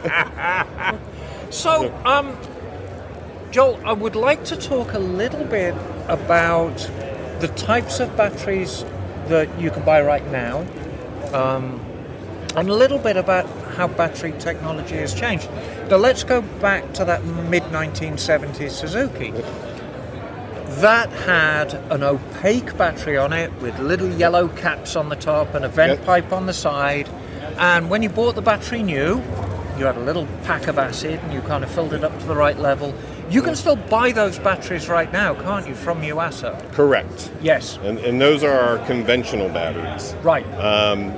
But back in those days, you had to maintain them. Yes. So there was some type of evaporation when you used them. So from time to time, you'd have to put distilled water back in the battery. Mm-hmm. Times have changed since then. Well, everything has become more maintenance easy. I mean, if you'll remember that back then motorcycles had contact points that you'd have to adjust. Now, of course, electronic, you'd have carburetors that you need to adjust. Now, of course, it's fuel injection. So everything's moving on. So let's do a time scale. So we've gone from the conventional battery, now the MF technology comes in, which is simply maintenance free. Correct. Okay. And that is, well, people don't want to spend too much time working on their batteries. So the maintenance free is a sealed battery. So once the acid's put into it, it's charged, that battery is sealed. They call it maintenance free. Sometimes a little bit deceiving. You still need to maintain, put it on a charger. But from a distilled water, watching your water levels, that's kind of a thing in the past. And now we're moving on to further to factory activated. Correct. And factory activated, it's not quite the latest, but we're definitely moving up on the evolutionary scale now. Yes. So a factory activated is, I guess it's exactly what it says. It's a completely manufactured unit in the factory. Absolutely. It's charged. We charge it before it leaves the building. So when you go into your dealer and you grab that thing, it's ready to rock and roll. Yep, put it right in the bike and you're ready to go. And the thing I like the most about the factory activated ones, you can mount them pretty much at any angle, can't you? Yes, and sometimes that's very important, especially with some of the personal watercrafts, where the fitment of it is actually on an angle, sometimes even on the side. Right. Where if you do not have a sealed battery, you could see some leakage, definitely potential for some damage to your vehicle. Okay, so now this is it. It's only a 5-minute interview. I wish I could talk to you more. God, I've been such a champion for Yuasa batteries over the years, and that's based on experience. It's not some weird-ass slicky thing.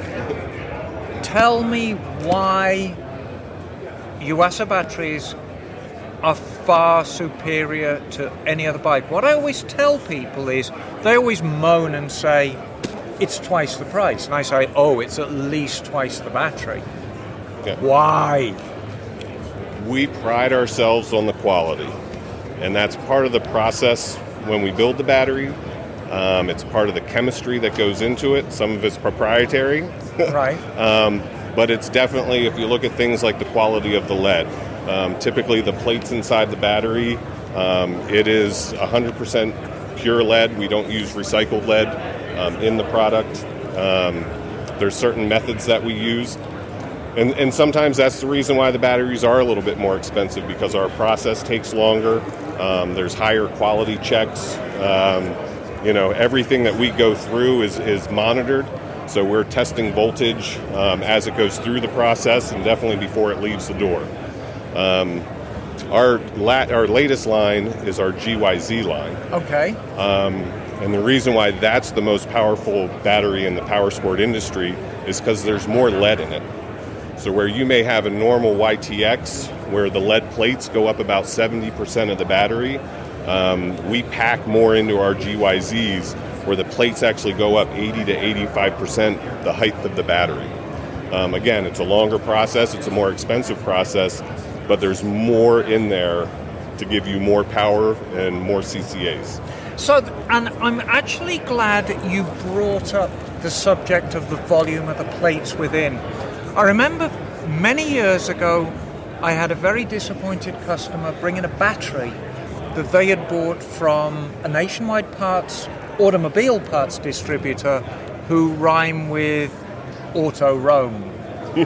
And the battery had failed in about 6 months and taken out a very expensive charging system too. And so I decided to actually try and figure out why this was. And please don't try this at home. I own a motorcycle workshop. I cut the battery open. And I found that the plates extended only 50% up in the case. Yep. So even though it produced 12 volts, you didn't have the volume of plates. And that was a very simple way of explaining why that was such a terrible battery. Yep. And it also explains why your batteries are so good. You simply get more battery for your money. Yeah, I'm glad we finally got that explanation because we've never really gone into why use Yuasa. And for me, I think it's also do one thing and do it really well, kind of. Yep. Right. This is what you guys do. Just before we go, I'm no huge fan of lithium-ion batteries. I think they have their place in the industry, but you need to be very careful what charging systems you put them on. I think the lack of lithium-ion batteries you've got on this stand are telling. That's not really the direction that Yuasa are going in, is it? No, and I'm not going to talk bad about the industry, but that is definitely not. We're lead acid all the way. We do have some concerns with weather. Right. A lot of our product is done for cold weather, snowmobiles. When it's 10 degrees outside, how confident are you that a lithium ion is going to start up? And for us, we focus a lot on big bikes, big vehicles. And a lot of people buy the lithium ion to save 5-10 pounds. Well, if you're driving a 1,000-pound vehicle, yes, what's 5 pounds going to do? Does it really matter? And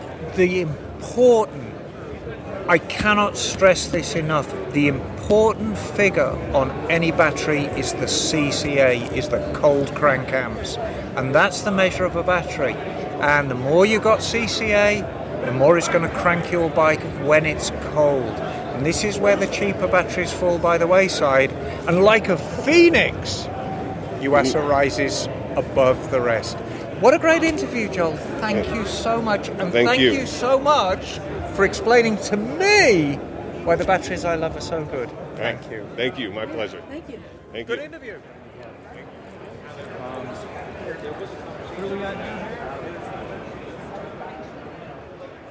Here with Christian Hansen from SW Motec, and I've been really impressed with some of the gear you've got coming out right now. So tell us some of your favorites, and what's new. So, yeah. Well, so the biggest thing that's new and why we're here today is we are setting up U.S. distribution. So excellent.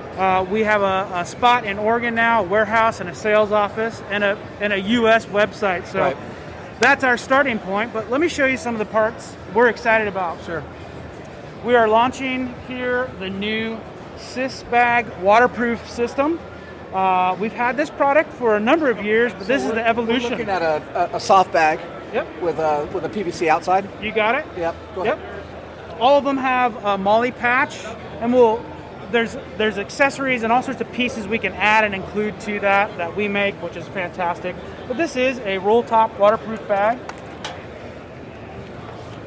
all of which have a internal storage that's adjustable. Yep. Primarily, so I would say this is what, like 14 by 18? Yeah. These expand from 9 to 17 liters. Okay. 3 different sizes to pick from. These 2 are expandable, and you can actually all 3 of them are expandable. These with the kind of shaped outside don't expand as much, but the big, large version goes from which is up to 40 liters. 40 liters. It's big. Wow. It's a lot of capacity. Yeah. So I know you're excited about this this connection piece. Yes. So tell us. So we're looking at a. Yeah, describe it, John. Yeah, it's kind of a, what is it, like a hexagon, Nicole? Yeah. Piece with so it's flat. I don't know how to John, explain let him John, Molly is a 1x1 pattern. There we go. It comes from like a universal tactile outfitting, right? So there's a ton of accessories, not only that we make, but that other people make, that utilize this same shape. Some of our favorites, I think I can show you on this bike here. Yep. We have a new system that attaches that's called the twist lock. And it's a component that attaches underneath that Molly. And then on the bottom side allows you to attach phone cases or tool cases. Yep. We have so a lot more secure than the old just spring-loaded clamp or arms. So this is a case that twists and locks on. Nice. Normally, Molly systems use webbing, and we have some that also maintain that webbing style, but this is just the fastest way to do it. And you'll see these patches on everything that we make now. So I'm going to take a shot at describing the Molly patch. Basically, if you took bungee cord, turned it into a flat fabric, cut holes in it, so now you can have an expanding net. Is that what expand? It actually needs to hold its shape and not expand at all, so that it holds things nice and tight. I was completely wrong. It's close though, but we think of bungee as being a quick, fast way to accessorize or attach things, and you're spot on with that. Like, that is a way to expand a standard size bag. Yeah. And then we really like these side bags that you have over here in this Africa Twin. So explain this to us. The ones on the front? Yeah. Right here. This is one of my favorite bags. Yeah. So this is our dry bag 80, okay? And this is, I would say, not an uncommon shape, right? This is a 8-liter dry bag, roll top bag. The thing I like about it, it was initially developed for crash bars, but I have found it's really easy to use as a fender bag as well. And this is a bag that can go from bike to bike to bike. If you have multiple bikes, it's a fantastic option to keep, your tools in there, a spare tube, a little something to eat if you needed to. It's a very useful bag. Lots of different ways to attach it to a bike. And that's the thing too, creating storage where storage didn't exist. Right. Sometimes you don't want to put large bags on, you just want some smaller containers to strap on. That's right. So onto the fender, for tools, going dirt biking. Yeah. So these some are water in there, Yeah, or as you said, your lunch. These are a great solution to that. Absolutely. Well, we can't be more excited about you being in the U.S. and Oregon now, and we've been big fans of this brand for a long time. Yeah. And we're wishing the best for y'all. I sure appreciate it. Yeah. One quick question. Yeah. Now that you're in the U.S., is that changing the products that you're seeing? That's a great question, and the answer is yes. We've been imported to the U.S. for a number of years, but we are now expanding the product range to include everything that we make. So we have the full product range now, and it's stocked deep. Well, as deep as we can in the middle of what we're going through, but for sure, we've got a lot of product now. I think the other thing to note here, SW Motec is a name that I've always associated with adventure riding. Yeah, we're looking at Africa Twin that's equipped. But behind us is a is that an MT-09? Yeah. MT-07. So you're making stuff for street bikes, for commuters. So that's a whole nother market there that I didn't even realize you guys are in. Absolutely. Yeah, we do have a lot of products for the commuter, for the first-time bike rider, maybe sport bike riders who are often overlooked when it comes to accessories and luggage specifically. We have some really good bike-specific products. Great. I preface bike-specific because there's a lot of universal ways to add luggage. Not too many bike-specific that fit your bike. Cool. So where do people go to find out more about your products? So for sure, please visit us. We are at sw-motec.us. Use the bike filter to find the bike that you have, and you'll see all the parts we make for your bike. And they can buy through the website or have to go through a retailer? We sell direct to end users, and you can also go to your dealer. Perfect. Thank you so much. You're welcome, you guys. Thanks. Enjoy the show. Thanks.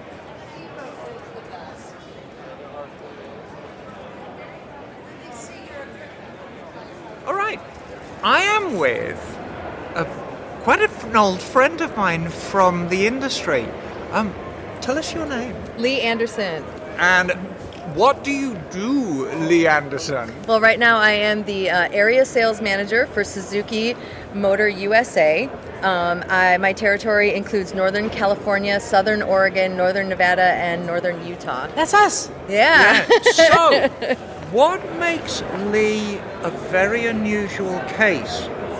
Here we are in 2022, and as shameful as it is to say, women are still underrepresented in this industry. When you get into the larger manufacturers, and let's be honest with you, Suzuki are one of the heavy hitters in the industry, it gets even more unusual to find women in the higher positions. So, you have quite a story to tell me, don't you, Lee? I do. Well, on that tip, Emma, I am actually the first female area sales manager in the history of Suzuki Motor USA. Well, so which you'd think that there would be more, but I'm glad to maybe open the door for some ladies behind me, which would be really great to know that that's the case. As much as I am. And everybody knows my history with Suzuki and how much I love the brand, and I love that you are the first. But how did you get to where you are now? It's quite a story, Emma. So, well, I've been in the motorsports industry for about 15 years, but it was a career change for me.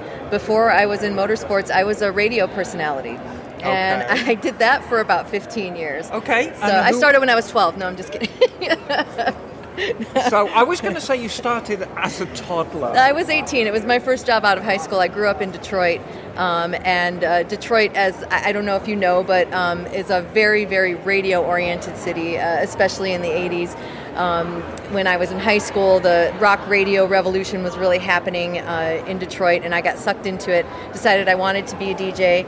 I started interning at a radio station, WLLZ, Detroit's Wheels. Yeah. When I was still got it. I still got it. Yeah, you've got there's the old DJ coming out right now. I told you I wasn't going to be afraid to be on mic with you. But so I started there when I was still in high school. I went to broadcasting school, got my first job at an oldies station when I was 18 in Lansing, Michigan, doing overnights, midnight to 6 a.m., which was a hellish shift, but at the time that was kind of how you had to get started. But I worked all over the country in radio. From Lansing, I went to, from Detroit to Lansing, then to the Poconos in Pennsylvania, the Jersey Shore, Philadelphia, Des Moines, Iowa, LA, and then I wound up in Sacramento. Okay. And I was working at 98 Rock in Sacramento. Okay. And actually, when I was living in LA, was when I got bit by the sport bike bug. That was when I got my first motorcycle. So you were actually a latecomer in real terms to motorcycling. Yeah. How old were you when you got your first bike? 30. 30. Mm-hmm. But you fell hard. Didn't I you? did. I really did. I did. And it was, it was right at the kind of the really the big crux of the sort of sport bike, explosion in Southern California. Right. When everybody had Hayabusas, everybody was riding GSXRs. It was such a fun time to learn how to ride and a great place to learn how to ride too. So my first bike was a Kawasaki Ninja 250. Okay. And Good then place to start. It was. I bought it at Honda of Hollywood. But then my second bike was a Suzuki SV650, which I bought at Suzuki of Van Nuys, and that was the bike that really opened up the world for me. But aside from that, so I'd been riding, but I was still in radio. I moved up to Northern California. I got tired of the agenda that everybody had and the Hollywood agenda in LA, and it was just not my thing anymore. So I moved up to Sacramento, working at 98 Rock. I was doing middays at the radio station, 10 a.m. to 3 p.m., and it was a kind of an aggressive rock station, so they kind of cultivated my personality as sort of the motorcycle chick that, Right. So it was a lot of fun. And I got really involved in the riding community there, and then into the racing community there. So I started road racing at that time. Okay. And I raced with AFM, and ironically, my first race bike was a Ninja 250.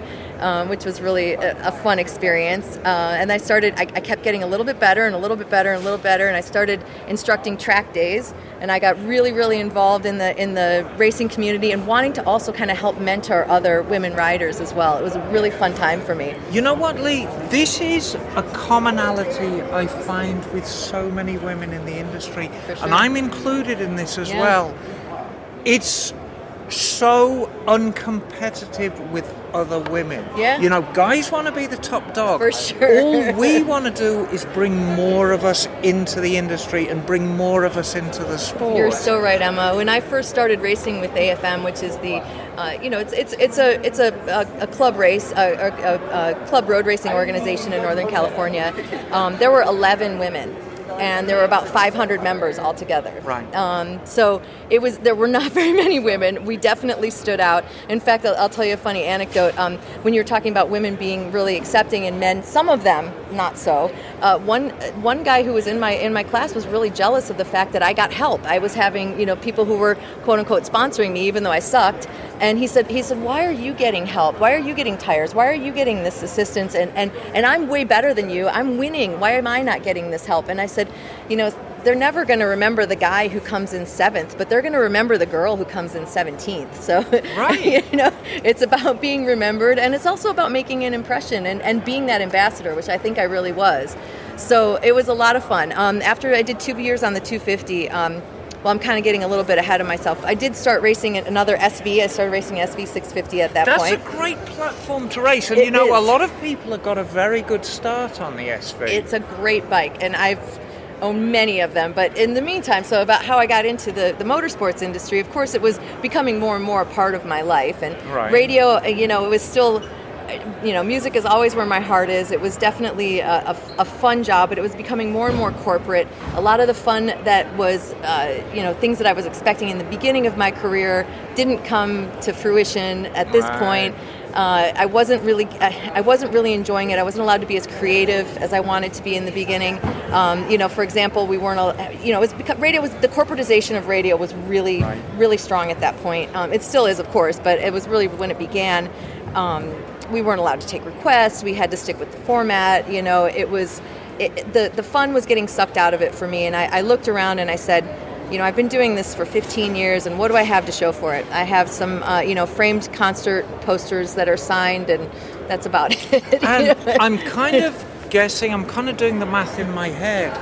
You're in your late 30s, early 40s back then, and that's kind of a pivotal time. At the time I was 32. 32, so Yeah. early 30s. So Yeah. you're probably... It's a time for change, isn't it? Sort of. It was definitely a change. It was a change. A lot of things were changing around me. It was, it was 2000. Well, I guess it was 2004 when I got into the motorsports industry. So I was 33 at that point. Okay. So, but it was 32 when I was really starting to have that kind of change of identity in a way. So And what was your first job in the industry? That's what I was getting to. Hold Yes. on. There's a bridge here. Oh, I like the bridge. I didn't just leave. I actually, kind of stuck a foot out there first. But so I was very involved, as I said, in the riding and racing community in Sacramento. I was not satisfied with my current job in radio. The radio station I was working at actually got sold, brought in new ownership. They told me that they decided that they didn't want a woman on the air during the midday period, even though I was number one in my rating, in my day period for ratings. But they said they didn't want a woman on the air anymore, so they decided they were going to move me to weekends. And at that point, I just said, screw you, I'm out. I'm going to go do my own radio show. And I decided to leave and start my own radio talk show about motorcycles. And this was really pre-podcast time, Right. So it was. I knew I had to find a syndicator. I knew I had to find all this stuff. So I found a syndicator. I found some people who were willing to give me some money, who already had a radio show about flipping houses, which was really big at that time. Right. So and they were motorcycle riders themselves. So they decided to give me some money and give me a platform. It was via KMBR in San Francisco was our flagship. I was the host. I was the affiliate relations director. I was the ad salesperson. I was, of course, doing all the promotions and everything. We were on the air on Sunday morning, broadcasting from KMBR. I would manage to get us on, I think, 9 affiliates. We were in Dallas and Boston and LA and Toronto. I can't even remember, but I got us on the air in some pretty big markets. But and motorcycle-heavy cities as well. For sure. I had 2 male co-hosts who were also motorcyclists, and our idea was, so I was sport bike racer girl. We had a Harley mechanic who worked at Vallejo Harley at the time, and then a retired motorcycle cop. Who was a big BMW touring guy. So we thought between the three of us that we could kind of provide insight into a lot of different types of riding styles. So it was a lot of fun, but we didn't make money quickly enough, and the syndicators decided to pull the plug after about 9 months. Okay. So at that point, I was fed up with radio. I said, screw this, I'm jumping full on into the motorsports industry, and I went to work for one of our advertisers, which was Leo Vinci Exhaust. And I know those guys. Yeah, so I came on board as their events and promotions coordinator, and that was my first job in the industry. And that's the bridge we were looking for, because events and promotions with your bubbly personality and my radio background. And your radio background is a perfect fit. So now you're at Leo Vinci. Yes. And it was a lot of fun. I was having a great time, but I wanted to move on and do something a little bit more. I wanted to spread my wings a bit more. Right. So it was ironically at an event. I can't remember. I think it was the V-Twin Expo, where I met the guy who was in charge of the Castrol Oil motorcycle division. He asked me to come on board and do dealer development. So that was my first kind of interaction really with dealers and with sales in that regard, wholesale. So I helped to build the dealer network for Castrol Motorcycle, which was really fun. But they let me be creative. I did a lot of the POP designs and the marketing campaigns. It was really fun, but I was a contractor. I wasn't paid that well, so I went to work for a regional distributor in Northern California who distributed tubes and tires and chains and hard parts, and that was again another foray into the working with the dealers more and being involved in the dealer network in Northern California. And you can drop a name. You can say who they were. Well, they're not around anymore, but that was Bennett Distribution. Okay, I know Bennett. Jeff Bennett, who is an awesome guy and introduced me to a lot more people in the industry. All along the way, as I'm sure you know, I kept meeting more people and growing my network and being more and more involved. And the important thing with this industry, and people who are not in it don't understand, you have to be out there. People have to know who you are and get used to your face. Right. Lee gave me the most lovely greeting after we haven't met in 4 years, 5 years. And she remembered me instantly. So this is how this industry works. So you're getting your name out there. You've done the distribution, you've done the exhaust, you've done the chain and hard parts. Then I wanted to do something, and I was feeling creatively stifled, though. Marketing has been a big part of my background, too. You're quite a restless soul, I aren't was. So I went to work for Cycle Gear corporate in their marketing department. Again, I went back to doing promotions and events, and that was really fun, but I found again I didn't like that corporate environment. I didn't like working in an office. That really sucked. So I decided I wanted to get back out and do more outside sales. So I started working for Helmet House, which is a wholesale distributor of apparel, accessories, and helmet. Their big brands are Shoei, Tourmaster, Cortex. So that was so much fun, and I felt that I kind of found my niche at that point. Really doing helmets and apparel. I loved it. I got headhunted and stolen by Tuckeraki, which is kind of their big competitor. Helmet House wasn't super happy when I left because I was selling Shoei and I went to go sell Arai. So then I was the helmet and apparel specialist for Northern California for Tucker. So working with the guys at Arai, the wealth of knowledge that they provided to me was just incomparable. I loved it so much. It was a great opportunity, expanding my knowledge base, expanding my dealer network base, getting to know more and more of the dealers. Getting your face out there. Exactly, yeah. And then this opportunity, I heard about the opportunity at Suzuki and kind of bringing it back again to full circle. I've always, since I got into the industry, my goal was to work for a manufacturer. That has always been what I've dreamed of doing. And you told me that, but... Yes. And I know, as we're doing this interview right now, I know we're surrounded by Suzuki people. Yes. But I'm going to put you on the spot. Sure.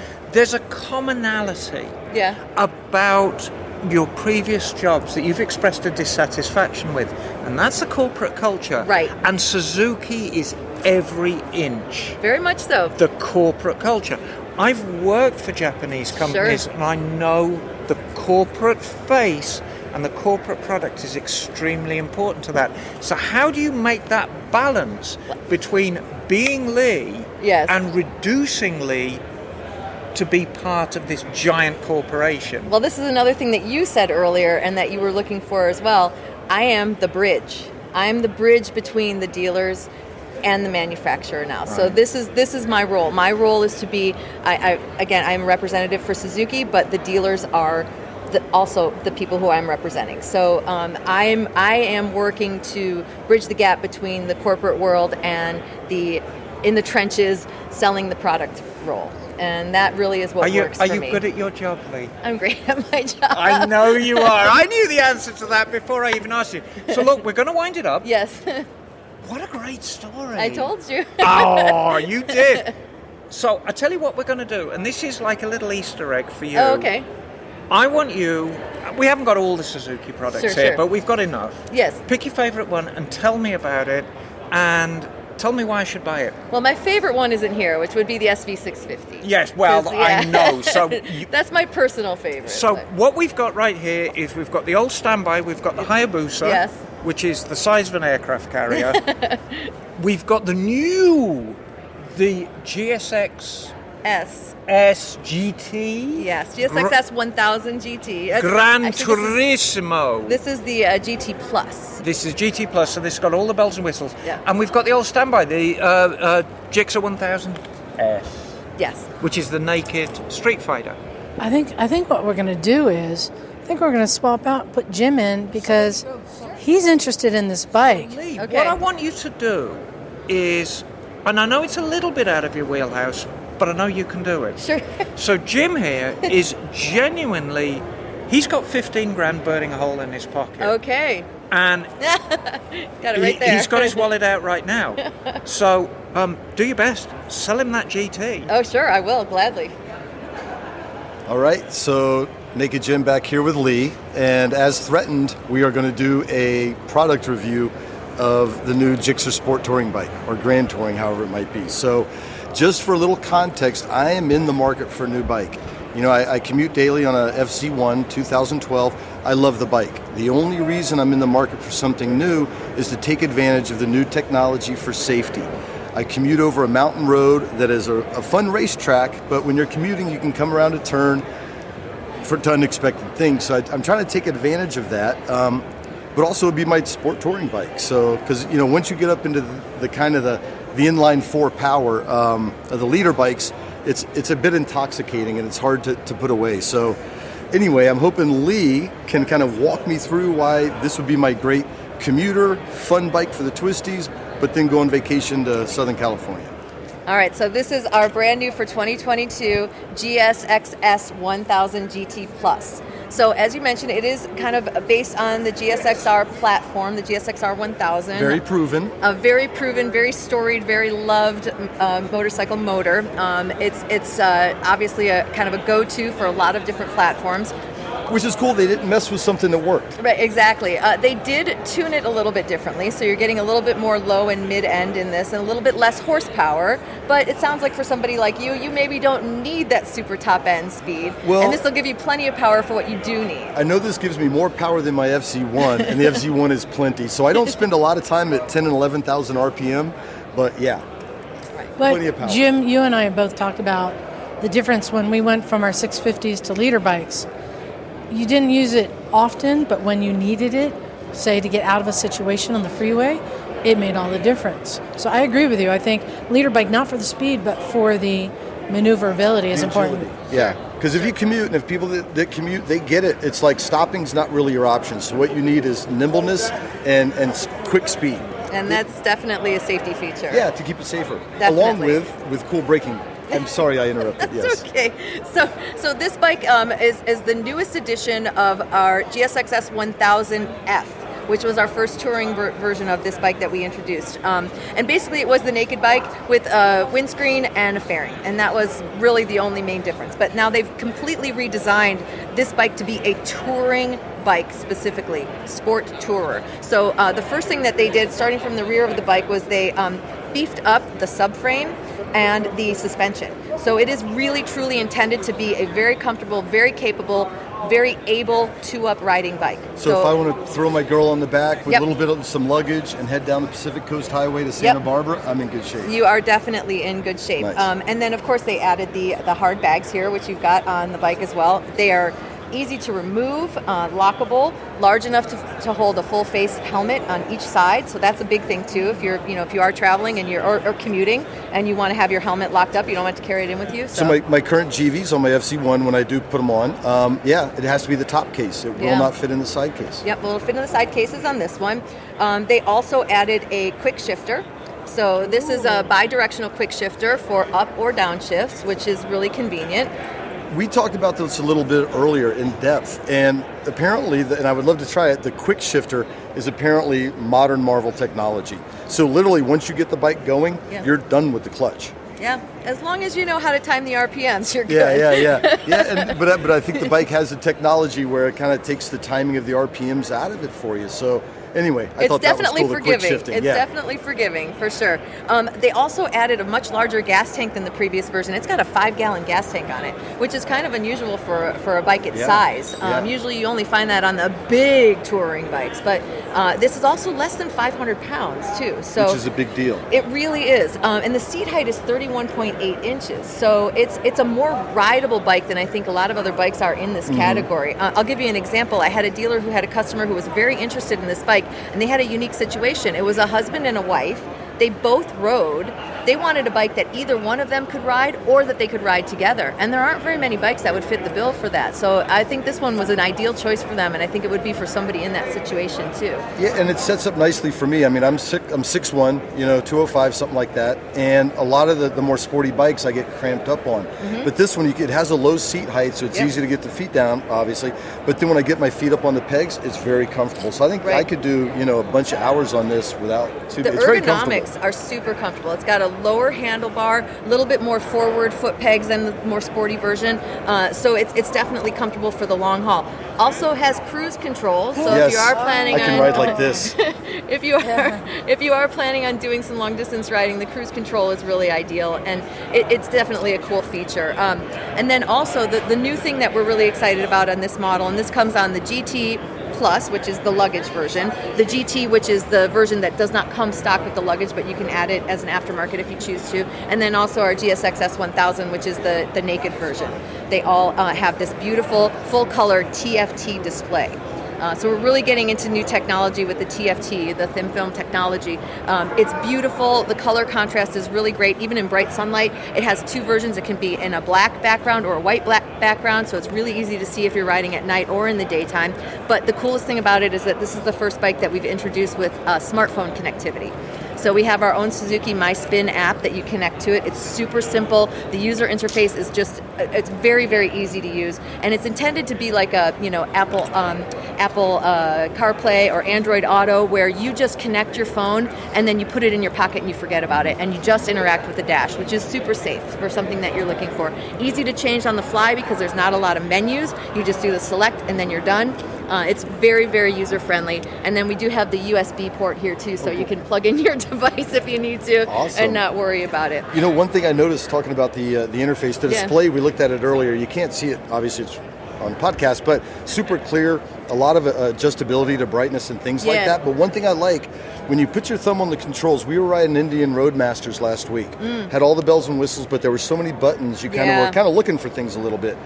This on your thumb, it feels like a TV remote control. Yeah. You're only moving your thumb about an inch around to control everything on the panel. So I enjoyed that. So because if you can change things on the fly, you don't really want to be looking down a whole lot. No, it's super intuitive. It really feels very comfortable and very easy to use as you are riding, and that's how it's intended to be. Suzuki, safety has always been their number one concern with all of their motorcycles. Of course we want speed, of course we want performance, of course we want good looks, but safety is number one. Yeah, and this is a good looking bike, and it looks good with the luggage on it, but we took the luggage off earlier.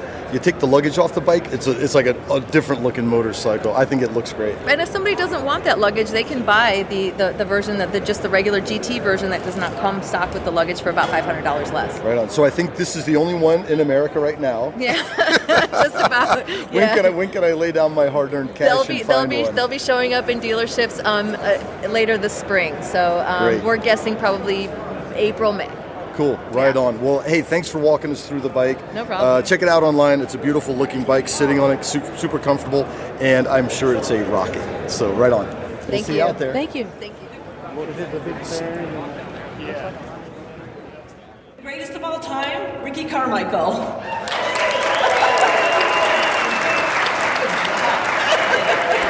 Thank you. She was nervous. That wasn't that bad, was it? Huh? That was simple. What's up, you guys? Everybody good? Good to see everybody back, yeah? You guys are quiet, that's it. Yeah? It's been a little bit of time, and we're all back here. I'm happy to be here. Looks like we're getting back to some normalcy. And Well, there you go. You guys, what do you think? So now that we've walked the floor, we've met all these people, seen things, done things, I want to ask each of you, what's been one of the highlights of AimExpo? Well, you know what my answer's going to be before we start. Suzuki. And it was very, very interesting that Suzuki were the only mainline Japanese manufacturer who were actually represented at the show, and I think that speaks volumes. They're serious players. They're the good guys. Yeah. How about you, John? Well, of course, and I'm not just saying this, being with the Misfits, it's been fun for 3 days and craziness and underwear dancing and all the stuff you'd expect from the Misfits. But above that, at the show, one of the things I really liked a lot was some of the small entrepreneurs that are out there doing products and just trying to find a way into the industry and earn a living. I love Made in America products. I just love seeing these people start these businesses and thrive. Yeah. How about you, Jim? Yeah, it's kind of the same theme all weekend as community. Whether it's the Misfits or an event like this, you see people of all shapes, sizes, colors, creeds, etc., and we all find common ground so easily talking about motorcycles. And again, I think that's the part of it, right? The motorcycles are pieces of iron and steel, but when the human element's added, then the stories become the interest. And for me, that's the fun part, and I think that's why we do this stuff. What about you, Liza? Thank you for asking. It's the same thing. AimExpo, they canceled it last year. This is an event we come to see people, industry, the smallest one they've ever had. A lot of things were canceled. A lot of people didn't show up. But you know what? It's still the people that we know that we run into, that we see at different events. It's always fun, like a reunion. And then each time we tend to meet more people and make more friendships, and also we have listeners that find us, right? Everywhere we go, there's great listeners that come out. So that was really a highlight. But honestly, yeah, the biggest thing is, even though to some people AimExpo is a little bit of a bust, we bring the party. We have fun. Always. Traveling with Misfits, you can't go wrong. And that is our reputation. And on that note, I got a bunch of dough burning a hole in my pocket right now, and some steaks to eat, and some seafood towers to look at. And some burlesque to watch. No, we're not talking about that, remember? Oh, we're not sorry. talking about that. So thank you, everyone, for listening. I hope you enjoyed it. And if you're going to go out to an event, make sure you look for a Misfit. You never know if you're going to see us. You never know where we're going to show up.